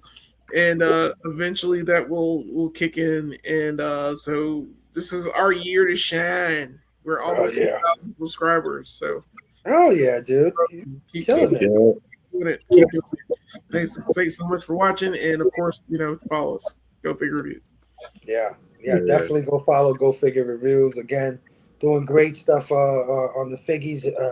They're responsible for my jumping off the ledge in the world of action. You're welcome. It's all your fault, Jelani. But I love you for it, bro. I love you for it. Thank you. Thank you for having me here. Oh yeah, man. Always. You're always invited to any one of these things I do. Rockin' Robbie, man. Like I said earlier, he didn't have to do this with me. Rockin', he's got his own thing going on. He does very well, but I appreciate that he looks out for me and he wants me involved in these things. And this was my idea, this SciFi Fest thing, and he totally was on board, and I very much appreciate it, because like I said earlier, I love science fiction. Robbie, I know it's not even necessary, but let the people know what you got going on. Well, where they can find you. First of all, let's break kayfabe. This was your idea, and I already had PCP movie night for January, February, March, and April figured out, right? And then this dude messages me and goes, "Hey man, I think we should do a SciFi Fest." I was like, "Sounds like a great idea. When will we do it?" He goes, "I don't know what works for you." And I was like, "Well, we already do Crew's Choice. We already do Horror Fest, which is half the fucking year, it feels like, right? We already do like all this other shit, right?" I was like, February, maybe? And you know what? I had some really great movies to talk about. We had to like throw some great movies aside so that we could do this. But I did it because I believe in this fucking idea, dude. SciFi Fest, let's fucking go. Dude, every February, let's get more channels involved next year, because it's only been a week into it and we've already killed it. And just like Horror Fest, just like March Madness, just like Action Fest, there are unintended connections, synchronicities between these things. I came up with my list independent of Fable, right? Right, Fable? Yep. We talked about Day the Earth Stood Still. which was a warning from an alien civilization about humanity having too much power, nuclear power, reaching for the stars. This movie is the flip side of that and what happens to humanity when they don't get that warning and do pursue that future. Yep. Right? It's like an alternate future of that movie. And then on Monday night, another science fiction movie that I think is underappreciated from 1997. We're going to be talking about Gattaca, starring Ethan Hawke, Uma Thurman, Jude Law. It's about cloning. It's about like societal manipulation. It's got all of the classic tropes of a science fiction story in a really great, underappreciated, low-key film. And when I say low-key, I mean like us like millennial Gen X version. Like low-key means like down low and not kinda. Low-key means something different now. I don't fucking know, dude. I'm so old. But Gattaca on Monday night, super excited for SciFi Fest, bro. This is now part of the lexicon. Part of the MO of what we do, man, going forward, man. Oh, yeah. Everybody sub up, of course, to Rock and Robbie. Does great comic book reviews, interviews with artists and writers, movie reviews, of course. Does it all. It's called Pop Culture Philosophers. We cover it all over there. Thank you again for joining me tonight, Robbie. Big Matt, my bro, man. My brother Matt, he covers the full gamut, bro. This dude right here. He is my not only my brother, but just a lexicon of pop culture, man. This guy, I don't know how you do it, man. Matt, he'll come up with a movie and an actor and a year and a director like this, dude. But always happy to have you on, Matt. Let the people know what you got going on. Well, you can find me on Heroes for Hire Comic Club YouTube channel. I'm also on Instagram. I have a Facebook group. All the links are on my YouTube page. And I even got a TikTok, although I'm not even using it much because I think they're shadow banning people now. I'll more about that after the show. I'll tell you what they did to me. So this weekend I do a comic day preview. So that's Sunday at 6 p.m. Eastern, the Sunday Super Show Extravaganza. If you ask why I use that name, I just wanted an excuse to use the word extravaganza. But I also do comp reviews. I just have one. I just reviewed G.I. Joe issue 8. We're actually doing an entire series. My friend Big Jip. We're reviewing G.I. Joe number 1 through 155. So it's going to take it's a passion project. It's going to take like 3 years. But we're also doing other things. We're going to be reviewing Uncanny X-Men 171, 172, and 173. Because I think it's one of the coolest runs ever. When Rogue joins the X-Men, Logan's getting ready to get married, and all hell breaks loose. Because Logan can't never let Logan be happy for too long. Also we'll do some more newer books. Trying to branch out to that. And I do action figure reviews, mainly G.I. Joe Classified because I'm a G.I. Joe freak. But anyway, next week that's Sunday show. Usually I have the Good Bad Cinema on Wednesday, but this week it's going to be Tuesday, and we're going to be reviewing It's Good Bad Cinema. We let the people vote, and we decide whether this movie's good or bad cinema. And this week we have a banger. We have The Warriors. And the question I pose in my thumbnail is this the greatest movie ever made about street gangs? I don't know. I know it's a little over the top, but I kind of do. That's kind of like a clickbait because somebody's going to be like, no, it's Gangs of New York. But anyway, so that's Tuesday. But then actually, we're do a show or interview other YouTubers and comic collectors. And actually, I hope you remember, since I'm getting ready to call him out, next Wednesday at 7 p.m. Eastern, I'm supposed to have Robbie. Wow. So, and we had watch my other video because we just had Destro as my spirit animal. He's like a big toy collector channel here on YouTube. It talks about classified G.I. Joes and Transformers and all that. And that was a fun conversation. And it's not like an interview. I don't like to have questions. We just let it flow, dude. We just let it flow. It's gonna be fun, man. I'm looking forward to it, dude. I'm excited about it. And then what else is going on? I guess that's it. I have a hangout show on Thursdays at 8 p.m. Eastern, actually. So if anybody wants to come on that, it's called the Comic Lounge. We just sit around and bullshit We play trailers. We'll see how many times I can get a copyright claim and have to edit that trailer out. Yesterday we tried to watch the War Machine trailer from Netflix. Netflix hit me this morning, said you have to trim that out. So, but I don't care. I'm doing this for fun. So anyway, we goof around. I play. You could ask Fable. I kind of abuse my video clips. We got random clips for super chats like Hercules throwing a bear into outer space. We have fun, and you guys are all invited if you ever want to be on the Hangout show. And I'm rambling again, but you can blame this. Fair enough. We do a lot of blaming on this channel. Tonight's Don't show, worry. in its entire 3-hour duration, is brought to you by alcohol. Hey, what was your weed strain? The banana rama? What was it called? Straw Nana, bro. Come on, man. Oh, man, It's an indica heavy hybrid I forgot. that is slightly creative yet also relaxing. I guess I can say that I can announce this too, since Robbie mentioned the other day. I'll be a part of March Madness. Yes, sir. Yes, sir. We're stacking up March Madness this year, man. Y'all just wait and see. Y'all just wait and see. You can ask Robbie. The only problem is making sure everybody's not doing their shows at the same fucking time. Yeah. Well, mine's on Wednesday, so I don't know if that interferes with anybody's. I hope not. It's good for so far. It's good. Yeah. And a great lineup, my friend. Great lineup. Thanks March again, Madness Matt. lineup will be revealed soon. So Thanks again, Matt, for joining us tonight, brother. Everybody go sub for Heroes for Hire Comic Club. Does some great streams. Catch them doing different things all throughout the week. So once again, thanks, Matt, for hanging out. My man Bobo, who I've done plenty of streams with, but never been on a movie stream. This is so cool, dude. I'm so glad you got to hang out with us and do one of these. Hopefully it won't be your last, man. No way, man. I'm digging it. Yeah, man. You can catch me, man. I'm always, a longtime member of the PCP Army, man, and the crew. And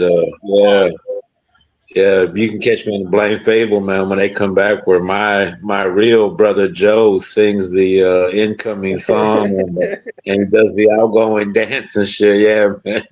So I love you guys, man, taking care of my brother Joe, man. Yeah. And on Instagram, I'm on Instagram. I do artwork myself. Yeah, this is I did this one. Yeah, it pops up. God damn. That's awesome. Yeah. God damn, Bobby.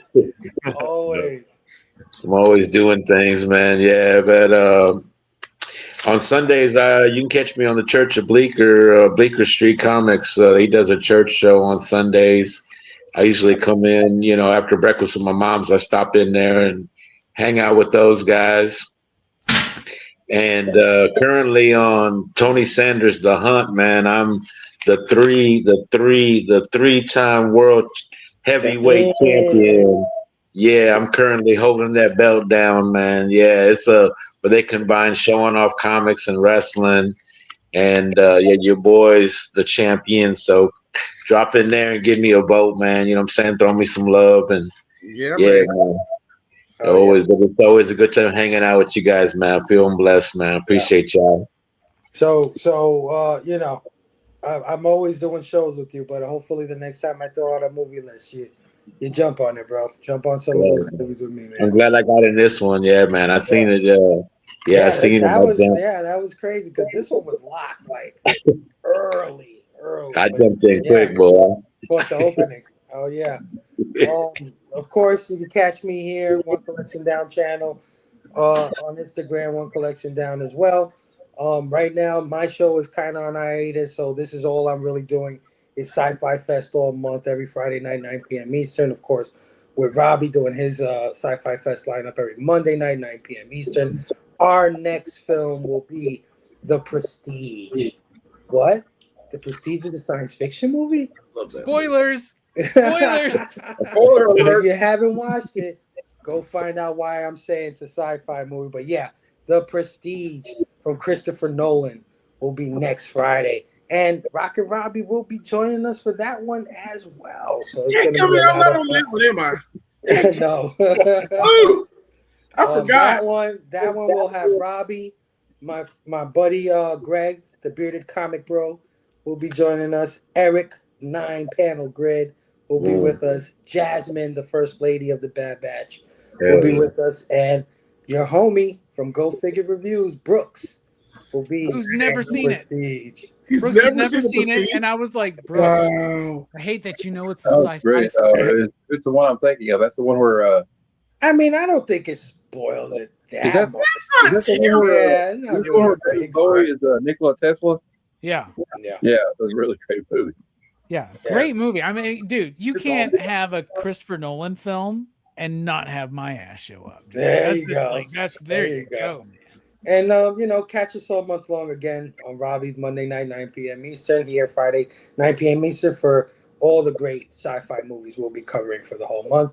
Moving into March Madness, which I will be revealing pretty soon here. And yeah, in the future, look out for the Blame Fable show to return. Me and my crew, we're coming back to talk all things pop culture. And right now we're in the planning stages of our new movie review show, because I've only ever done these things when Robbie asked me, when he invited me to do the fest with him. But I kind of love doing it, and I kind of want to make it a permanent thing on my channel. So I'm going to start some movie review show, hopefully in the next few months here, with my brother Hounds of Gore, Jake. So look out for that coming soon in the future. Good times, guys. Have a good night. Love you all. Station. And don't forget, Gattaca, Monday night, 9 p.m. Eastern. Later.